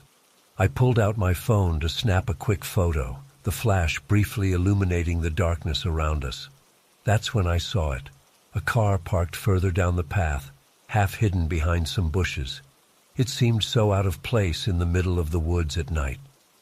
"Hey, do you see that car?" I whispered to my partner, pointing ahead. We approached cautiously, curiosity mixed with a growing sense of unease. It was an older model sedan, dark-colored and muddy. The windows were fogged up, making it impossible to see inside. There were no other cars or people around, just this lone vehicle on a deserted forest path late on Christmas night. "Hello? Is anyone there?" my partner called out as we got closer. No response. The whole situation felt wrong. Why would someone drive out here and leave their car? Were they lost? In trouble? Or up to something sinister? A chill ran down my spine that had nothing to do with the cold night air. I was about to suggest we turn back when movement caught my eye. A figure stepped out from behind a large oak tree about 20 feet away. My breath caught in my throat as I made out the silhouette of a man, tall and thin, just standing there staring at us. He didn't say a word or move, just stood perfectly still, watching us. Even in the dim light, I could see there was something off about his appearance. His clothes looked old and tattered, hanging loosely on his gaunt frame. But it was his face that truly unsettled me, pale and drawn, with sunken eyes that seemed to glow faintly in the darkness. Hello there," my partner said nervously. "Are you all right? Is this your car?" The man remained silent and motionless. A pit formed in my stomach as the silence stretched on uncomfortably. Every instinct was screaming at me to run. "We were just out for a walk and saw the car," I found myself babbling to fill the eerie quiet. "Didn't mean to disturb anyone. We'll just be on our way now." I tugged on my partner's arm, eager to put distance between us and this unsettling stranger. But as we turned to leave, I noticed more movement in my peripheral vision. When I looked back, the man had taken several steps closer without making a sound. How did he move so quickly and quietly? My heart was pounding now as we quickened our pace. I risked a glance over my shoulder and let out a small gasp. The man was following us, walking with an unnatural gliding gait. "He's coming after us," I hissed to my partner. "We need to run." We broke into a sprint, our feet pounding against the dirt path. Branches whipped at my face as we ran, but I didn't dare slow down. I could hear ragged breathing behind us, getting closer. In a panic, I veered off the path, pulling my partner with me into the thick underbrush. We crouched low, trying to control our labored breathing as we listened for signs of pursuit. For several agonizing minutes, the forest was silent except for the pounding of my heart. Then we heard it, slow, deliberate footsteps crunching through the leaves. They paused near our hiding spot, and I clamped a hand over my mouth to stifle a whimper. Just when I thought we would be discovered, an owl hooted loudly nearby, startling us. The footsteps retreated, fading into the distance. We waited another 10 minutes to be sure before cautiously emerging. The path was empty, no sign of the man or the mysterious car. "What the hell was that?" my partner whispered shakily. I shook my head, still too scared to speak. We practically ran the rest of the way home, constantly looking over our shoulders. Once safely inside, doors locked and curtains drawn, we tried to make sense of what happened. Who was that man? Why was he out there alone on Christmas night? The image of his gaunt face and glowing eyes was burned into my memory. We debated calling the police, but what would we even say? We hadn't actually been attacked or threatened, just thoroughly creeped out by a silent stranger in the woods. I barely slept that night, jumping at every little sound. For weeks afterwards, I had nightmares about being chased through dark forests by a nameless, faceless entity. We never saw the man or the car again, despite my anxious scanning of the tree line whenever we ventured out. Eventually, the intensity of the fear faded, but I still get chills thinking about that night. To this day, I have no explanation for what we encountered in the forest. Was it just a homeless person or someone having car trouble? Or something more sinister and supernatural? All I know is that I'll never forget the terror of being stalked through the dark woods on what should have been a peaceful Christmas night. I've avoided taking walks in the forest since then, especially after dark. My partner says I'm being paranoid, that it was probably just a weird but harmless encounter. But they didn't see the inhuman way that man moved or the hungry look in his glowing eyes. Sometimes I wake up in a cold sweat, convinced I can see a gaunt face peering in through the bedroom window. In my darkest moments, I wonder if we ever truly escaped that night. What if that thing is still out there, watching and waiting for another chance to hunt us through the shadows? I know it probably sounds crazy. Most days, I can convince myself it was just an odd experience blown out of proportion by fear and imagination. But late at night, when the wind whispers through the trees outside, I'm transported back to that moment of stark terror in the forest. And I wonder what else might be lurking in the darkness, just beyond the reach of the light.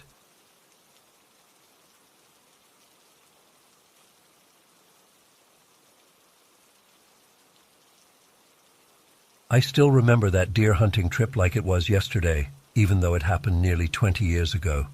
It was November 2004, and I was 16 years old enough to go on my first real hunting trip with my dad and his buddy Frank up in northern Wisconsin. I'd been looking forward to it for months, eager to prove myself as a real hunter. We drove up early Saturday morning, the truck packed with our gear and rifles. The air was crisp and cold as we set out into the woods before dawn. Dad gave me some last-minute reminders about gun safety and staying quiet. I nodded seriously, determined not to mess this up. For the first few hours, we didn't see much besides some squirrels and birds. I was starting to get bored and restless when suddenly I caught a flash of movement through the trees. My heart started racing. Was it finally a deer? I raised my rifle, peering through the scope, but what I saw in my sights wasn't a deer at all. It was a person, another hunter, dressed in blaze orange, and his rifle was pointed directly at me. I froze, my blood turning to ice. Was this guy about to shoot me? Had he mistaken me for a deer? I wanted to call out, to wave my arms, anything, but I was paralyzed with fear. The other hunter kept his rifle trained on me for what felt like an eternity. I could see his finger resting on the trigger. My hands started shaking so bad I was afraid I'd accidentally fire my own gun. Just when I thought I couldn't take the tension anymore, I felt a hand on my shoulder. It was my dad. He must have noticed something was wrong. He spoke in a low, calm voice. "Don't move. Stay absolutely still." I tried to tell him about the other hunter, but my voice came out as a strangled whisper. Dad peered in the direction I was looking, then slowly eased me back behind a large tree, positioning himself in front of me. "Okay, we're going to stay right here for a bit," he said quietly. "Just breathe. Everything's gonna be fine." I wanted to believe him, but I couldn't shake the image of that rifle pointed at me. What if the guy decided to take the shot? What if he was some kind of maniac? My mind raced with horrible possibilities. We stayed hidden behind that tree for at least 20 minutes, though it felt like hours. I kept expecting to hear a gunshot at any moment, but gradually the woods grew quiet again. Finally, Dad risked a look around the tree. After a long moment, he relaxed slightly. "I think he's moved on," he said. Let's head back to the truck, nice and slow. My legs felt like jelly as we made our way through the forest. Every snapping twig made me jump. I kept looking over my shoulder, terrified of seeing that orange-clad figure again. When we got back to our meeting spot, we found Frank already there waiting for us. He looked concerned when he saw our faces. "What happened to you two? You look like you've seen a ghost," he said. Dad explained the situation as I slumped against the truck, still shaky with leftover adrenaline. Frank listened with a furrowed brow, then suddenly his eyes went wide. "Oh shit," he said. "I think that might have been me you saw." I stared at him in disbelief. Frank went on to explain that he'd been tracking a big buck and had gotten turned around in the woods. He'd lost his radio, so he couldn't contact us. When he'd spotted movement, he'd raised his rifle to look through the scope, not realizing it was me he was seeing. "I'm so sorry, kid," Frank said, looking genuinely distressed. "I would never actually point my gun at a person. I was just trying to get a better look through the scope. I feel awful." Part of me wanted to be mad at Frank, but mostly I just felt an overwhelming sense of relief. It hadn't been some crazed stranger after all, just a stupid misunderstanding. Dad clapped Frank on the shoulder. "No harm done, buddy, but maybe we should all stick a little closer together from now on." We decided to call it a day after that. None of us were really in the mood for more hunting. On the drive home, Dad and Frank tried to lighten the mood with hunting stories and jokes, but I was quiet, still processing everything. That night, lying in bed, I kept replaying the incident in my mind. Even knowing it was just Frank, I couldn't shake how terrifying it had felt in the moment. The image of that gun barrel pointed at me was seared into my brain. It took me a long time to get to sleep that night, and for weeks afterwards, I had nightmares about being hunted through dark woods by faceless men with guns. I did eventually go hunting again with Dad and Frank, but I was never quite as excited about it as I had been before. That day in the woods had shown me just how quickly things could go wrong, how thin the line was between a routine hunting trip and potential tragedy. To this day, whenever I see someone handling a gun, even in completely innocent circumstances, I get a little jolt of that old fear. I know it's irrational, but I can't help it. That moment of terror in the woods left a mark on me that's never fully faded. I'm grateful nothing worse happened that day, but it was a harsh lesson in how dangerous hunting can be, even when everyone is trying to be safe and responsible. It's a memory that still haunts me sometimes, all these years later, a reminder of how quickly life can change in an instant, and how important it is to always be aware of your surroundings. I've never told many people about what happened that day.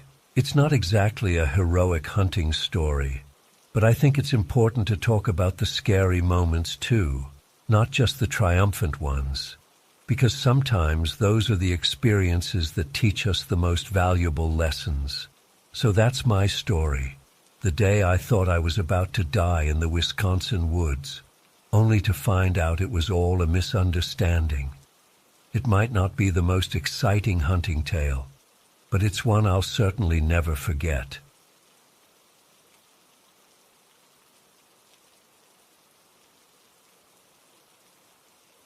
My wife and I had been planning a camping trip with our kids for weeks. We wanted to get away from the hustle and bustle of the city and spend some quality time together as a family. We decided on a remote beach about 3 hours from our home. It seemed perfect, secluded and peaceful. We packed up our minivan with all our gear, tents, sleeping bags, coolers full of food and drinks. The kids were so excited, bouncing around in the back seat as we drove. Our rescue dog Parmesan was coming too. We'd adopted her about a year ago from a shelter. She'd been rescued from a dog-fighting ring and was pretty skittish at first, but had really bonded with our family over time. When we arrived at the beach, it was even more beautiful than we'd imagined. Pristine white sand, crystal clear water, not another soul in sight. We set up our tents near some trees at the edge of the beach, made a fire pit, and spent the afternoon swimming and building sand castles with the kids. As the sun started to set, we roasted hot dogs and marshmallows over the fire. The kids were exhausted from all the swimming and fresh air, so we tucked them into their sleeping bags pretty early. My wife and I stayed up a bit later, sitting by the dying embers of the fire and enjoying the peacefulness. Parmesan was curled up nearby, keeping watch as always. It must have been close to midnight when I woke up suddenly. At first I wasn't sure why, but then I heard it. Footsteps crunching on the sand, getting closer to our campsite. My heart started racing. Who else could be out here at this time of night? I quietly unzipped the tent and peeked out. In the dim moonlight, I could make out a man's figure approaching. He was tall and thin, and seemed to be stumbling a bit as he walked. Drunk, maybe. I hoped he was just another camper who'd gotten lost, but as he got closer, I saw the glint of metal in his hand. A knife. Oh, God. I frantically shook my wife awake, whispering urgently for her to keep quiet and get the kids up. She saw the panic in my eyes and immediately understood something was very wrong. Just then, Parmesan started growling low in her throat. The man was only about 20 feet from our tents now. I could smell alcohol on him as he slurred, "Come on out, folks. I know you're in there. Don't make this harder than it needs to be." My mind was racing. Should we try to reason with him, make a run for it, fight back somehow? We were miles from anywhere, no cell service. The kids were crying softly, terrified. The man was right outside our tent now. "I said come out," he yelled, slashing at the tent with his knife. The fabric ripped open and suddenly he was inside, waving the blade wildly. "Give me all your money and valuables now or I start cutting," he snarled. I put my hands up, trying to stay calm. Okay, just please don't hurt my family. I'll give you whatever you want." But as I reached for my wallet, Parmesan erupted into action. With a vicious growl, she launched herself at the intruder, clamping her powerful jaws around his knife arm. He screamed in pain and shock, the knife clattering to the ground. "Run!" I yelled to my wife and kids. We burst out of the tent, Parmesan still latched onto the man's arm as he flailed and yelled. We sprinted across the sand towards our minivan, the man's curses echoing behind us. I fumbled with the keys, hands shaking as I tried to unlock the doors. Just as I got them open, I heard Parmesan yelp in pain. The bastard must have kicked her or hit her somehow. "Parmesan, come!" I yelled. To my immense relief, I saw her bounding towards us through the darkness. We all piled into the van, Parmesan jumping in last. I slammed the gas pedal to the floor, tires spinning in the sand before we found traction. As we sped away, I saw the man staggering after us in the rearview mirror, clutching his bleeding arm. I drove like a maniac down the dark, winding coastal road, checking constantly to make sure we weren't being followed. After about 20 minutes of white-knuckle driving, we came to a small gas station, the first sign of civilization we'd seen. I pulled in, hands still shaking. "Stay in the car and lock the doors," I told my family, as I ran inside to use the phone and call the police. The cashier looked alarmed at my wild-eyed, disheveled appearance, but let me use the phone. I quickly explained what had happened to the 911 dispatcher. They said they'd send officers to the beach right away, and to our location as well. As I hung up, movement outside caught my eye. A beat-up pickup truck was pulling into the gas station. My blood ran cold as I recognized the driver. It was him. How the hell had he found us? I ran back to our van, yelling at my wife to drive. We peeled out of the gas station, the pickup in hot pursuit. What followed was the most terrifying hour of my life. We flew down empty highways at 90 mep, the truck always right behind us. Every time I thought we'd lost him, he'd appear in the rearview mirror again. The kids were sobbing in the back seat. My wife was on the phone with 911 again, frantically updating them on our location. We'd gone almost 55 miles from the beach when I saw the flashing lights of police cars up ahead. Oh, thank God. As we got closer, the pickup suddenly veered off onto a side road and disappeared into the night. We pulled over, all of us shaking and crying with relief as the officers approached. Over the next few hours, we gave our statements, described the attacker, and tried to process what had happened. The police never caught the guy. They found our campsite trashed, but no sign of him. Sometimes I still wake up in a cold sweat, imagining what might have happened if Parmesan hadn't been there to protect us. That incredible dog saved our lives that night. She's always been affectionate, but now she hardly leaves our sides. I think she knows how much we need her. I don't know if I'll ever feel truly safe camping again. But I do know that I have a loyal, brave companion who will always have my back. Parmesan went from being a victim of violence to a hero that night. I only wish I could explain to her how grateful we are.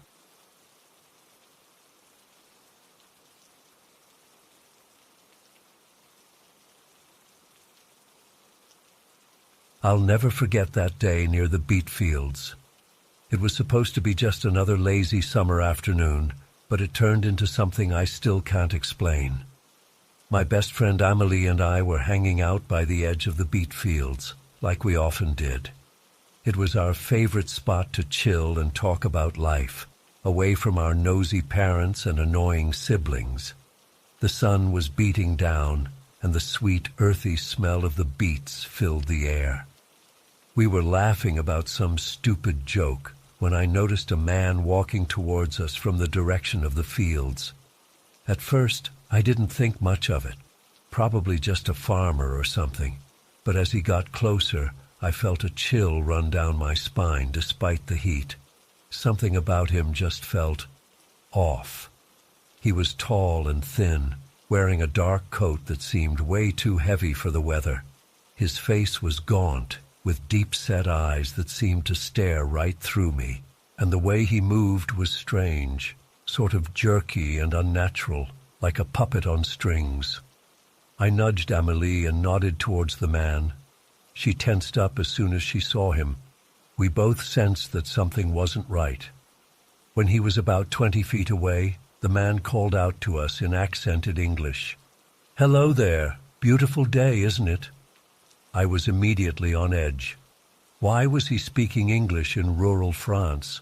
And his accent was unlike anything I'd ever heard before, not quite American or British, but something else entirely. Bonjour," I replied cautiously in French. He smiled, but it didn't reach his eyes. "Ah, you must be local boys. How wonderful. Tell me, do you come here often?" His gaze kept darting between us and the beet field behind us. It was making me seriously uncomfortable. "Sometimes," I said vaguely, not wanting to give him any information. "We should probably be going now." I started to stand up, but he quickly stepped closer, holding out his hands. "Oh no, please don't leave on my account. I was hoping you could help me with something, actually." Every instinct was screaming at me to run, but I was frozen in place. Amélie gripped my arm tightly. "You see, I'm quite fascinated by these beet fields," the man continued, gesturing behind us. "Such an interesting crop, don't you think? Would you mind taking a look and telling me what you see?" I frowned, confused. "What do you mean? It's just beets." He shook his head emphatically. "Oh no, I think there's much more than that. Why don't you turn around and look closely? I'm sure you'll see something special." My heart was pounding. Why was he so insistent that we look at the field? What did he think was there? Or was he just trying to get us to turn our backs on him? Really, we need to go, I said more firmly, pulling Amélie to her feet. The man's demeanor instantly changed. His eyes narrowed and his mouth twisted into a snarl. "Look at the field, boy," he growled. "Look at it now." Pure terror shot through me. I shoved Amélie behind me and started backing away. "Leave us alone," I shouted. "We're leaving." He lunged forward with inhuman speed, his arms stretching out impossibly long to grab at me. I yelped and stumbled backwards, nearly falling. "Run!" I yelled to Amélie. We took off sprinting across the field, the man's angry shouts echoing behind us. I risked a glance back and my blood ran cold. The man was pursuing us, but his movements were all wrong. He seemed to glide over the ground, his limbs bending at unnatural angles, and his face, it was changing, morphing into something that barely looked human. We ran faster than I thought possible, my lungs burning and legs aching. I could hear the thing getting closer, strange clicking and hissing noises mixing with its enraged howls.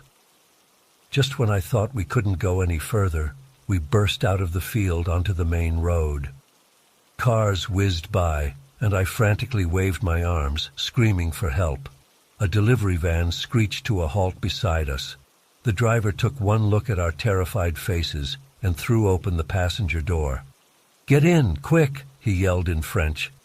We dove into the van and the driver sped off, tires squealing. I twisted around to look out the back window, dreading what I might see. But the field was empty.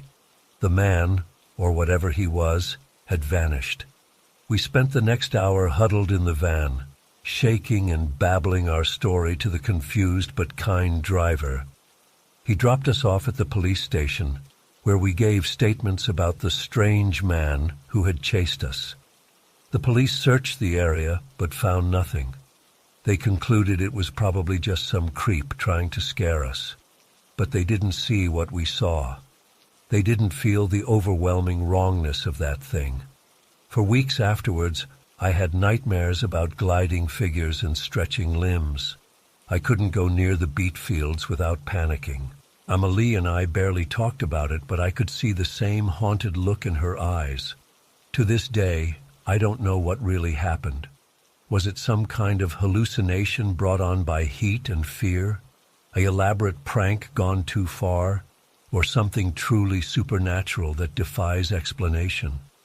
All I know is that I'll never forget the soul-deep terror I felt as we ran for our lives that day. And sometimes, when I catch a whiff of beets, I swear I can hear that unearthly voice growling, "Look at the field, boy."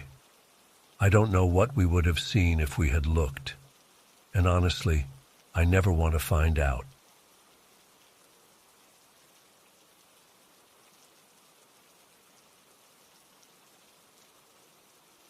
I'm still shaken as I write this, trying to make sense of what happened. It was around 8 p.m. when Chippy and I set out on our usual trail. The sun was just starting to set, casting long shadows through the trees. I wasn't worried. I knew these woods like the back of my hand after spending so many summers here. About 20 minutes into our walk, I noticed Chippy getting antsy. Her ears were perked up, and she kept looking behind us, letting out little whines. I figured she'd just caught the scent of a rabbit or something. But then I heard it too, the sound of twigs snapping underfoot. My heart started racing as I spun around. Through the trees, I could make out 3 figures approaching us on the path. As they got closer, I realized they were guys around my age, maybe a bit older. Something about the way they were walking made the hairs on the back of my neck stand up. I called out a hesitant, "Bonsoir," but they didn't respond. They just kept coming closer, spreading out to block the path. That's when I noticed one of them had something in his hand, the blade of a knife glinting in the fading daylight. Everything happened so fast after that. The guy with the knife lunged at me and I stumbled backwards, tripping over a tree root. But before he could reach me, Chippy sprang into action. She's not a big dog, just a scrappy little terrier mix. But in that moment, she was ferocious. She latched onto the guy's arm, snarling and shaking her head. He yelled in pain and dropped the knife.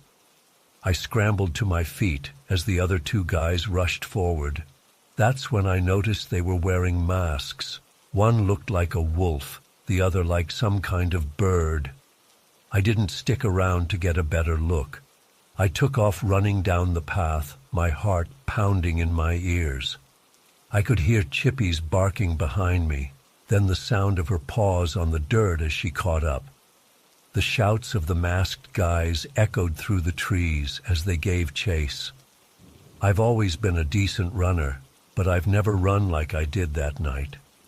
Pure adrenaline and fear propelled me forward.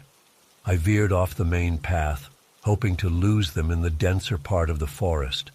Branches whipped at my face as I crashed through the underbrush. Chippy was right on my heels, occasionally glancing back and growling. I could hear our pursuers crashing through the woods behind us, but I didn't dare look back. My lungs were burning and my legs felt like jelly, but I forced myself to keep going. After what felt like an eternity, I burst out of the tree line into a small clearing. To my horror, I realized I'd run in a circle. I could see the lights of my grandparents' house in the distance, but between us and safety was another stretch of dark forest. I hesitated for a split second, trying to catch my breath and decide which way to go. That's when I heard a blood-curdling howl pierce the night air. It sounded close, too close. My blood ran cold as I realized it had come from one of our masked pursuers. Without thinking, I scooped up Chippy and made a mad dash for the house. I could hear heavy footsteps and labored breathing right behind us. Just as we reached the edge of my grandparents' yard, something snagged the back of my shirt. I stumbled but managed to stay on my feet. Chippy squirmed out of my arms and spun around, teeth bared. There was a yelp of pain and the grip on my shirt released. I didn't stop to see what happened. I just ran full tilt for the back door, Chippy right behind me. I burst into the kitchen, slamming and locking the door behind us. My grandparents came running at the commotion. I was gasping for air, unable to get the words out to explain what had happened. I just pointed frantically towards the woods. My grandfather grabbed his shotgun and went to check outside while my grandmother tried to calm me down. When he came back in, he said he hadn't seen anyone, but he'd call the police just in case. As my breathing slowly returned to normal, the reality of what had just happened started to sink in. Who were those guys? Why were they wearing masks? What would have happened if Chippy hadn't been there to protect me? The questions swirled in my mind as I tried to recount the story to my grandparents and then to the police when they arrived. They searched the area but didn't find any sign of the masked men. The officer suggested they might have been some local kids playing a prank, but that didn't explain the knife. And that howl, it still echoes in my nightmares. In the days that followed, I kept replaying every detail in my mind. The glint of the knife, the snarling wolf mask, the sound of footsteps right behind me. I jumped at every little noise and couldn't bring myself to go back into those woods. Chippy stuck to me like glue, as if she could sense my lingering fear. I've always loved that little dog, but after that night, our bond feels unbreakable. She saved my life, no question about it. It's been a few weeks now, and I'm back home in the city. But I can't shake the feeling that something truly sinister was going on in those woods. Every time I close my eyes, I see those masks and hear that inhuman howl. I've scoured local news sites trying to find any reports of similar incidents, but there's nothing. It's like it never happened. Sometimes I wonder if I imagined the whole thing. But then I look at Chippy, at the little scar on her ear from where she bit the guy with the knife, and I know it was real. I don't know if I'll ever understand what really happened that night. Were they just some messed up guys looking to hurt someone? Or was it something else? All I know is that I'll never look at a dark forest the same way again, and I'll never stop being grateful for my brave little dog who faced down the monsters in the night.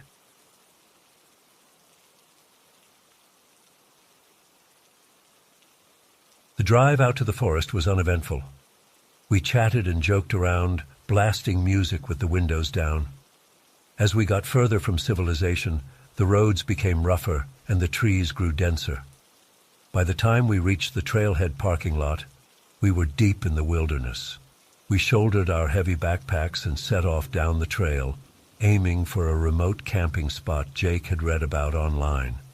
It was a beautiful hike. The forest was lush and green, birds were chirping, and a gentle breeze rustled through the leaves. After a couple hours of hiking, we veered off the main trail onto a less defined path. This should lead us to that secluded campsite, Jake said, checking the map on his phone. It's pretty far out, but it's supposed to have an amazing view. As we pushed deeper into the forest, an uneasy feeling started to creep over me. The trees seemed to press in closer, blocking out more of the sunlight. The cheerful bird calls faded away, replaced by an eerie silence. I tried to shake it off, telling myself I was just being paranoid. Finally, after what felt like hours of hiking, we emerged into a small clearing. A breathtaking vista of forested hills and distant mountains spread out before us. "Wow, this spot is perfect," Mike exclaimed. We quickly set up our tents and got a campfire going as the sun began to set. Sitting around the fire, roasting hot dogs and sharing stories, my earlier uneasiness melted away. This was exactly the peaceful getaway we had hoped for. As night fell, we decided to do some stargazing before bed.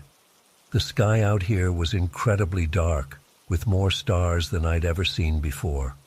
We lay on our backs, pointing out constellations and watching for shooting stars.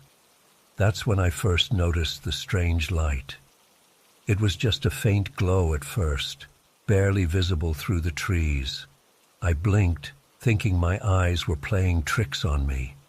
But when I looked again, it was definitely there, a soft, pulsing light somewhere in the forest. "Hey guys, do you see that?" I asked, pointing towards the light. Jake and Mike both looked where I was pointing. "Huh, that's weird," Jake said. "Maybe it's just the moon reflecting off something?" But there was no moon out tonight, and as we watched, the light seemed to grow brighter, taking on an unnatural blue-green tinge. "Should we go check it out?" Mike suggested. I hesitated. Part of me was curious, but a stronger instinct was screaming at me to stay put. "I don't know, it's pretty dark out there. Maybe we should wait until morning." Jake and Mike agreed, though they both kept glancing towards the light. We stayed up a while longer, but eventually the long hike caught up with us, and we turned in for the night. I had trouble falling asleep. Every time I closed my eyes, I saw that eerie glow burned into my retinas. The forest seemed unnaturally quiet, no crickets chirping or owls hooting, just a heavy, oppressive silence. I must have dozed off eventually, because the next thing I knew, I was jolting awake to the sound of snapping twigs and rustling leaves right outside the tent. My heart pounding, I lay perfectly still, straining my ears. The noises continued. It sounded like something large moving around our campsite. "Guys," I whispered urgently. "Wake up!" Jake stirred groggily. "What? What's going on?" "Shh! Listen, there's something out there." We all held our breath, listening intently. The noises had stopped. Then suddenly, a blood-curdling scream ripped through the night. It sounded inhuman, a high-pitched wail that made the hairs on the back of my neck stand up. "What the hell was that?" Mike hissed. Before anyone could answer, we heard heavy footsteps running past our tent, branches snapping as whatever it was crashed through the underbrush. Then silence fell once again. None of us slept for the rest of the night. We huddled in our sleeping bags, jumping at every little sound. As soon as the first gray light of dawn appeared, we scrambled out of the tent. The campsite looked normal at first glance, but as we looked closer, we noticed disturbing details. Deep gouges in the earth, like something had been dragging heavy claws through the soil, and several of the trees at the edge of the clearing had huge strips of bark torn away, leaving pale wounds in the trunks. "Guys, I really think we should get out of here," I said, my voice shaking slightly. Jake nodded emphatically. "Yeah, let's pack up and go. This is getting too weird." As we hurriedly broke down our campsite, Mike wandered over to examine the damaged trees. He reached out to touch one of the exposed trunks. "Mike, don't," I started to say, but it was too late. The moment his fingers made contact with the bare wood, he went rigid. His eyes rolled back in his head, and he started mumbling incoherently. Jake and I rushed over, calling his name, but it was like he couldn't hear us. He swayed on his feet, still muttering strange syllables under his breath. We managed to guide him away from the trees and sit him down.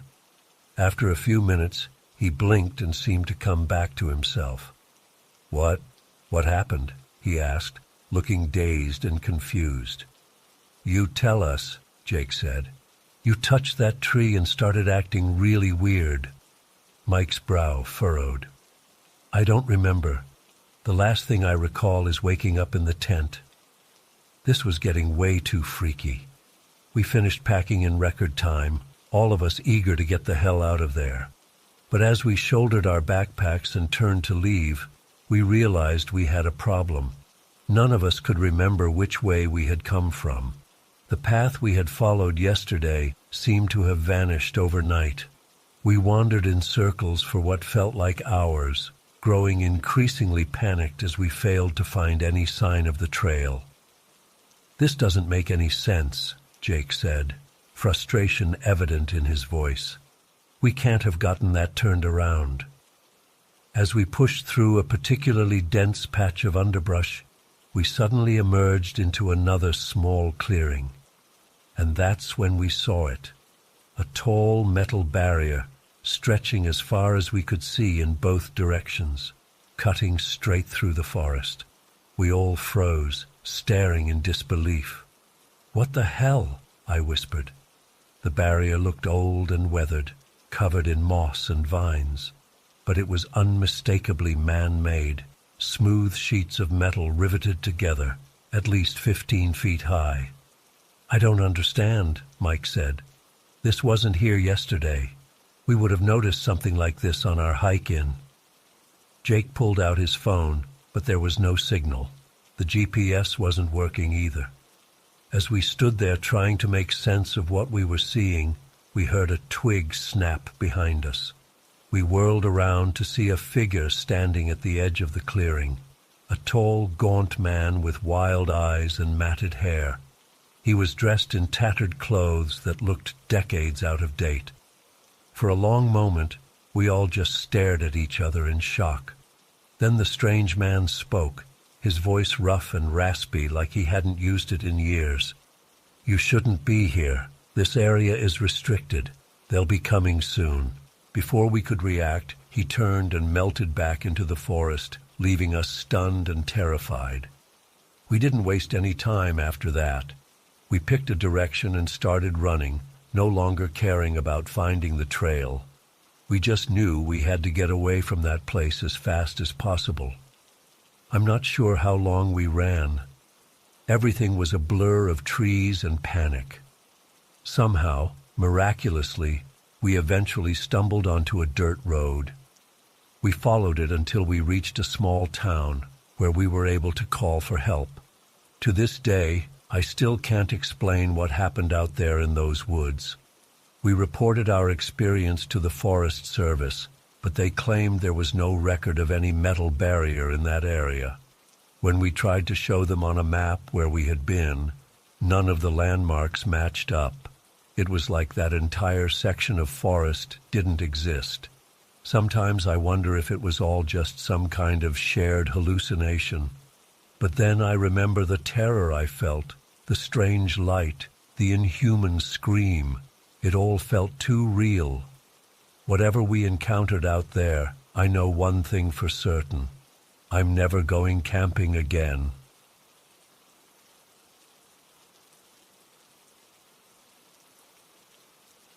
One slow afternoon, Phil came up to me while I was wiping down tables.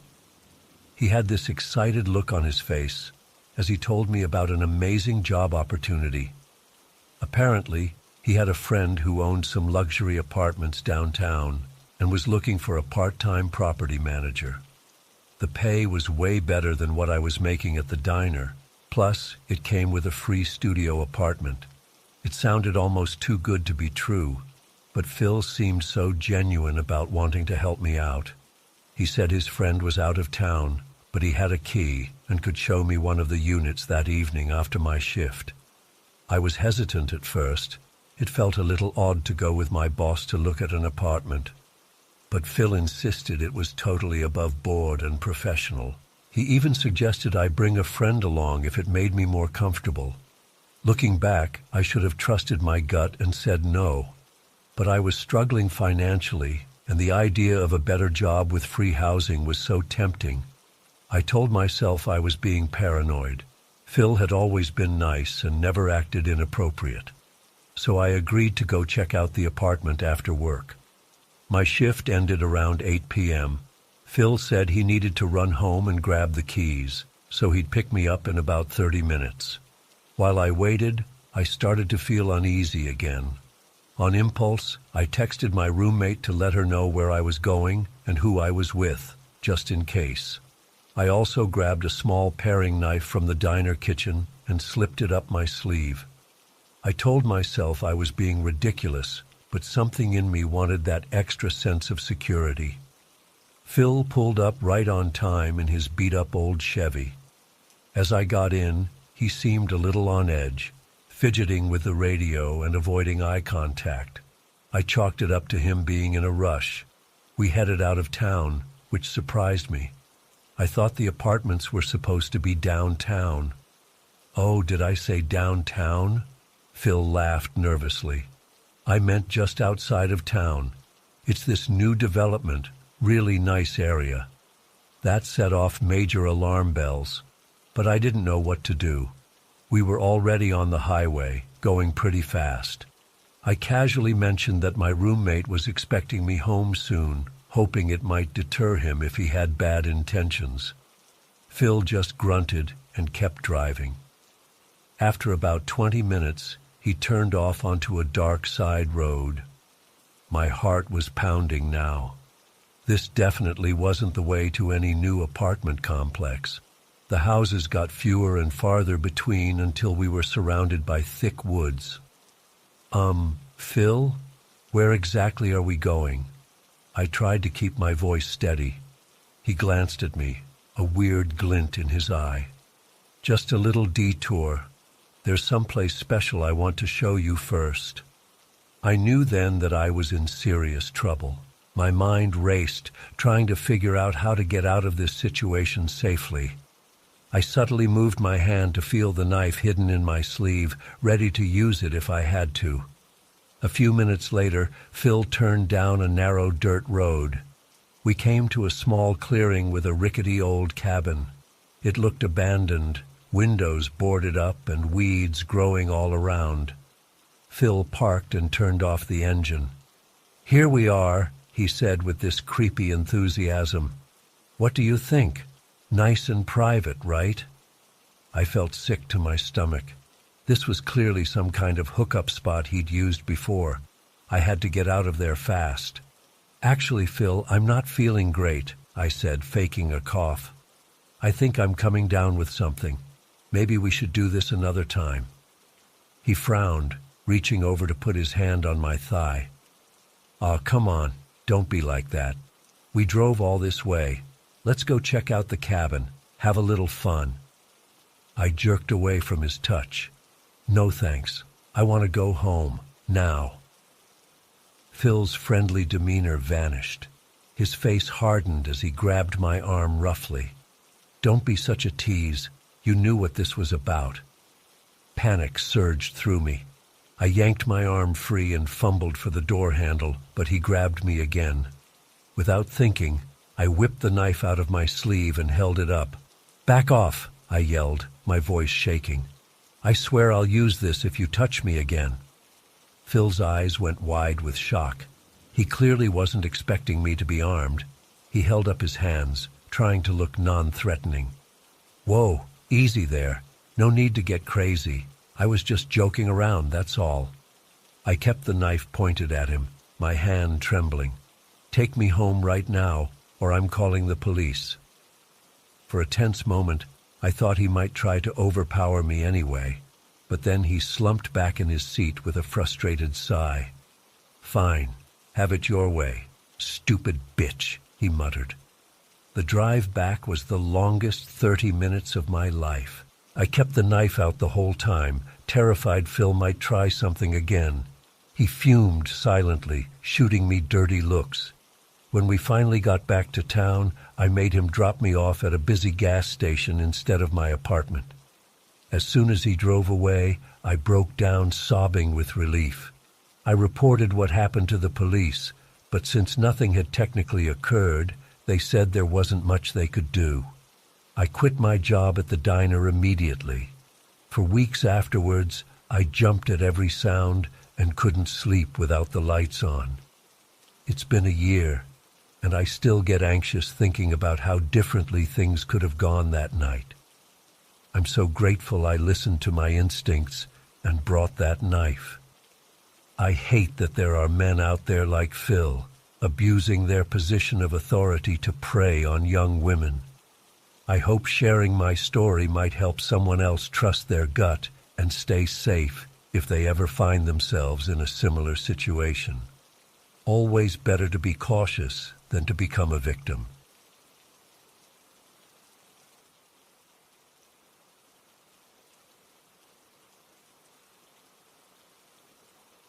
I never thought I'd be sharing this, but I feel like I need to get it off my chest. It all started about a year ago when I was 17, working a dead-end job at a factory in Essex. I felt so lost and directionless, like I was just going through the motions day after day. My coworkers were always taking the piss out of me for being quiet and awkward. I tried not to let it get to me, but deep down, it really stung. One day after a particularly rough shift, I was walking home feeling proper miserable when I noticed this building I'd never paid attention to before. There was a sign out front advertising free personality tests. I don't know what came over me, but on impulse I decided to go in. Looking back, I think I was just desperate for something, anything, to change in my life. As soon as I walked in, this bloke called Alan greeted me like we were old mates. He had this intense energy about him, but in a way that made you want to impress him. When I mentioned feeling stuck in life, his eyes lit up, and he said their program could help me unlock my true potential. Before I knew it, I was sitting down to take their personality test. The questions were dead weird, asking about all sorts of personal stuff. But Alan kept reassuring me it was all part of the process. When I finished, he looked over my results with this concerned expression. He told me I had severe personality deficiencies, but that their courses could sort me out. I know it sounds mad, but in that moment I actually felt relieved, like finally someone understood what was wrong with me and could help. Alan started lending me all these books and having me watch these bizarre training videos. At first it was just basic self-help stuff, but it quickly got into some proper strange territory. They kept banging on about thetans and past lives and all this sci-fi sounding rubbish. But the way Alan explained it made it seem so profound and revolutionary. I started spending all my free time at the center, doing these intense counseling sessions they called auditing. They had me hold onto these metal cans while answering deeply personal questions. Sometimes I'd be there for hours, feeling completely drained afterwards. But Alan always praised me for my progress, saying I was advancing faster than most. The more involved I got, the more they pushed me to cut ties with suppressive persons in my life. They made me question everything about my upbringing and relationships. I started seeing my parents as holding me back from reaching my full potential. I even got into huge rows with them, accusing them of trying to suppress me when they expressed concerns. I was spending nearly all my wages on their courses and materials. Alan kept saying I was on the verge of a major breakthrough, but I just needed to invest a bit more. He talked about these higher OT levels where I'd gain superhuman abilities. It sounds balmy now, but at the time I was completely under their spell. I started to develop this massive ego, thinking I was superior to everyone around me. I'd get into arguments at work, lecturing my co-workers about how they were all blind to the truth. I lost pretty much all my mates during this time, but I didn't care. I felt like I was part of something bigger, more important. Things came to a head when my parents staged an intervention. They'd done research and showed me all this information about the dark side of Scientology, the abuse, the exploitation, the ruined lives. At first I was furious, accusing them of spreading N-Theta. But as they kept talking, sharing stories of other people who'd been through similar experiences, something finally clicked. I realized with horror how much I'd changed, how I'd pushed away everyone who cared about me.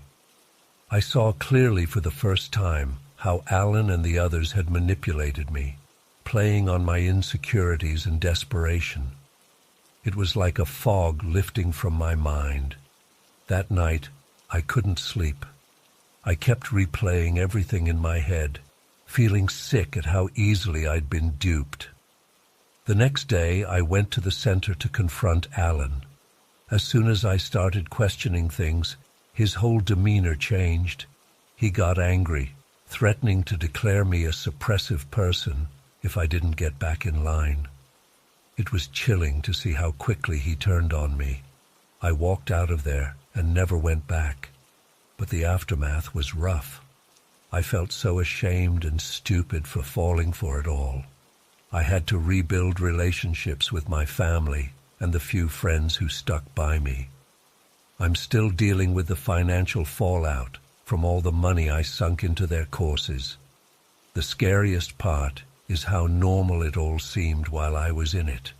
They're experts at making you question your own perceptions, at isolating you from anyone who might snap you out of it. I shudder to think where I'd be now if my parents hadn't intervened when they did. I'm sharing this as a warning to others. If you're feeling lost or vulnerable, please be careful. These groups prey on people like that. They promise answers and belonging, but it's all a lie. Trust your gut and don't be afraid to question things that don't feel right. I was lucky to get out when I did, but I know many others aren't so fortunate. It's been almost a year now, and I'm still processing everything that happened. Some days are harder than others. I still have moments where I catch myself slipping back into that mindset, or where I miss the sense of purpose and community I thought I had. But then I remind myself it was all built on lies and manipulation. I've started seeing a therapist to work through it all, which has been really helpful. I'm also focusing on rebuilding my life, reconnecting with old friends, exploring new interests, and trying to figure out what I actually want to do with my future. It's not easy, but it feels so much more real and authentic than anything I experienced in Scientology. One of the hardest parts has been forgiving myself. I beat myself up for a long time about how I could have been so gullible. But I'm learning to have compassion for that lost, desperate kid I was. I try to channel my anger and regret into something positive by speaking out and warning others about the dangers of cults and high-control groups. I've even started volunteering with a support group for ex-members of various cults and extremist organizations. It's been eye-opening to see how similar many of our experiences are, despite the different ideologies involved. There's something really healing about connecting with others who truly understand what you've been through. Looking back, I can see now how perfectly positioned I was to be recruited. I was young, insecure, and searching for meaning. They offered simple answers to complex problems and a sense of belonging I was craving. It's scary how easy it is to fall into something like that when you're in a vulnerable place. I still have a lot of questions about my time in Scientology that I don't think I'll ever get full answers to. Like, how much did Alan and the others actually believe what they were selling? Were they all in on the con, or were some of them just as deceived as I was? I guess in the end it doesn't really matter. The damage was done either way. If there's one message I want to leave people with, it's this: trust your instincts. If something feels off, it probably is. Don't be afraid to ask questions and challenge things that don't make sense. And most importantly, remember that real personal growth and self-improvement shouldn't come at the cost of your relationships, your finances, or your sense of self. I'm grateful every day that I got out when I did. I know I've got a long road ahead of me still, but for the first time in a long time, I feel like I'm on the right path, my own path, and that's worth more than any promises of superhuman abilities or cosmic secrets.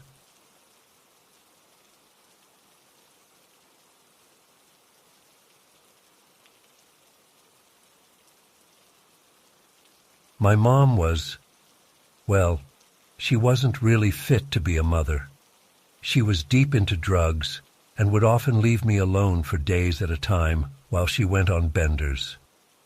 That night was no different. I hadn't seen her in almost 2 days and was getting hungry. There wasn't much food left in the apartment, just some stale cereal and spoiled milk. It was late, probably past midnight, but I couldn't sleep. My stomach was growling and I was scared being all alone in that dingy apartment. I remember staring out the window at the flickering streetlight, wishing my mom would come home soon. That's when I heard heavy footsteps coming up the stairs. At first I felt relieved, thinking it was finally my mom, but then I realized the footsteps sounded different, heavier, more aggressive. Before I could react, the door burst open with a loud crack. A large man with wild eyes stormed in. The smell of alcohol hit me immediately. He looked around frantically before his gaze landed on me. "There you are, you little brat," he snarled. I was paralyzed with fear as he strode across the room and roughly grabbed my arm. "Your junkie mom owes me money. You're coming with me until she pays up." I started crying and tried to pull away, but his grip was like iron. He dragged me out of the apartment and down the stairs, ignoring my screams and struggles. Once outside, he clamped a hand over my mouth to muffle my cries. "Shut up or I'll kill you right here," he hissed in my ear. The threat only made me cry harder, but I stopped actively resisting. He marched me down the dark streets, muttering angrily to himself the whole time. I was sobbing uncontrollably, absolutely terrified of what was going to happen to me.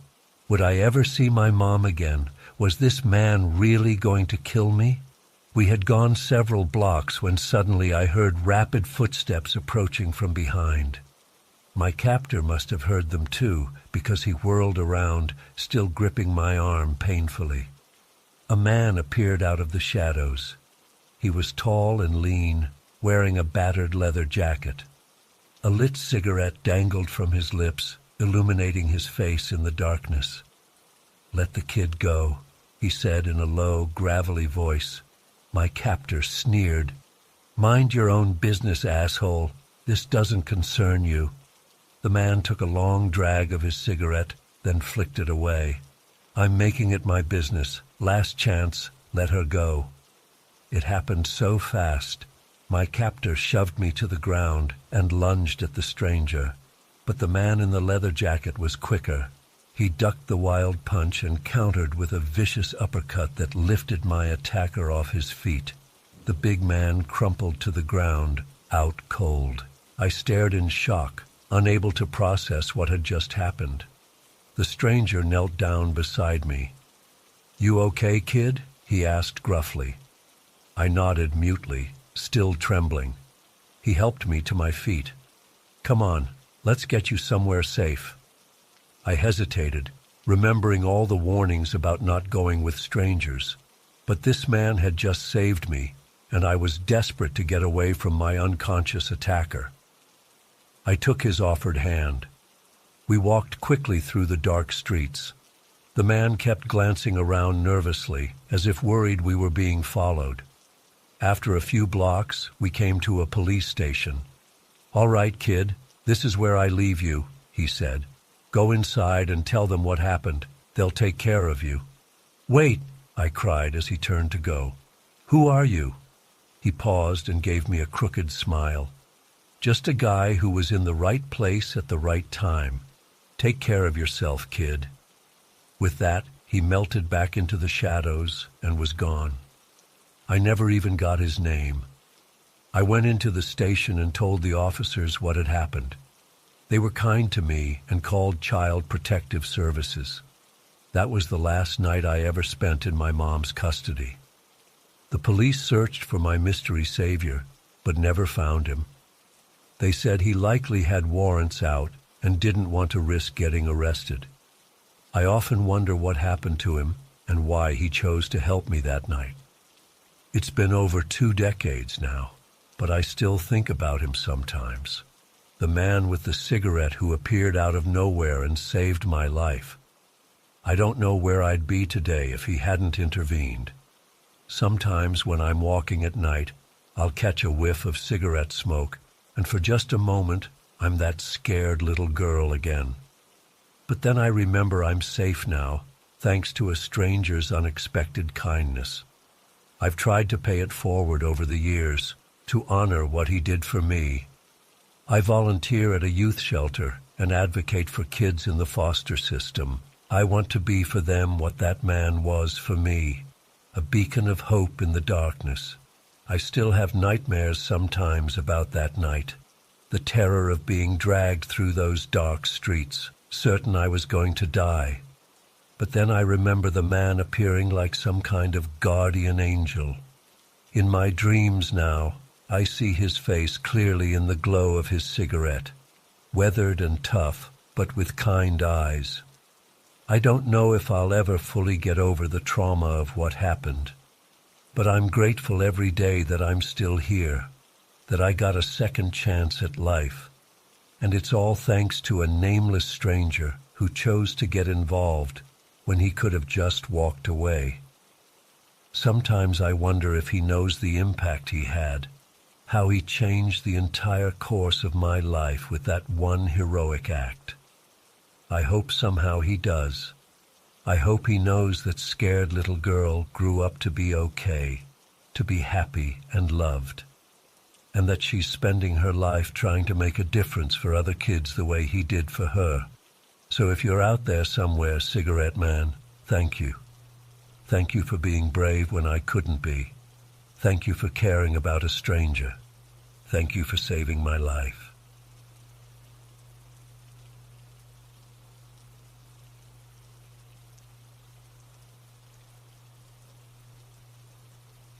I matched with this guy named Jake on one of the apps. He seemed sweet and charming at first. We hit it off right away, messaging back and forth for hours. After a few days of chatting, we decided to meet up for coffee. I was nervous, but excited. The date went well, or so I thought. We talked and laughed, and there was definitely a spark there. At the end of the night, Jake leaned in to kiss me. It felt magical. We made plans to go out again the following weekend. Over the next few days, we texted constantly. Jake was attentive and flirty, telling me how beautiful I was and how much he was looking forward to seeing me again. I started to let my guard down, thinking maybe I'd finally found someone special, but then everything changed in an instant.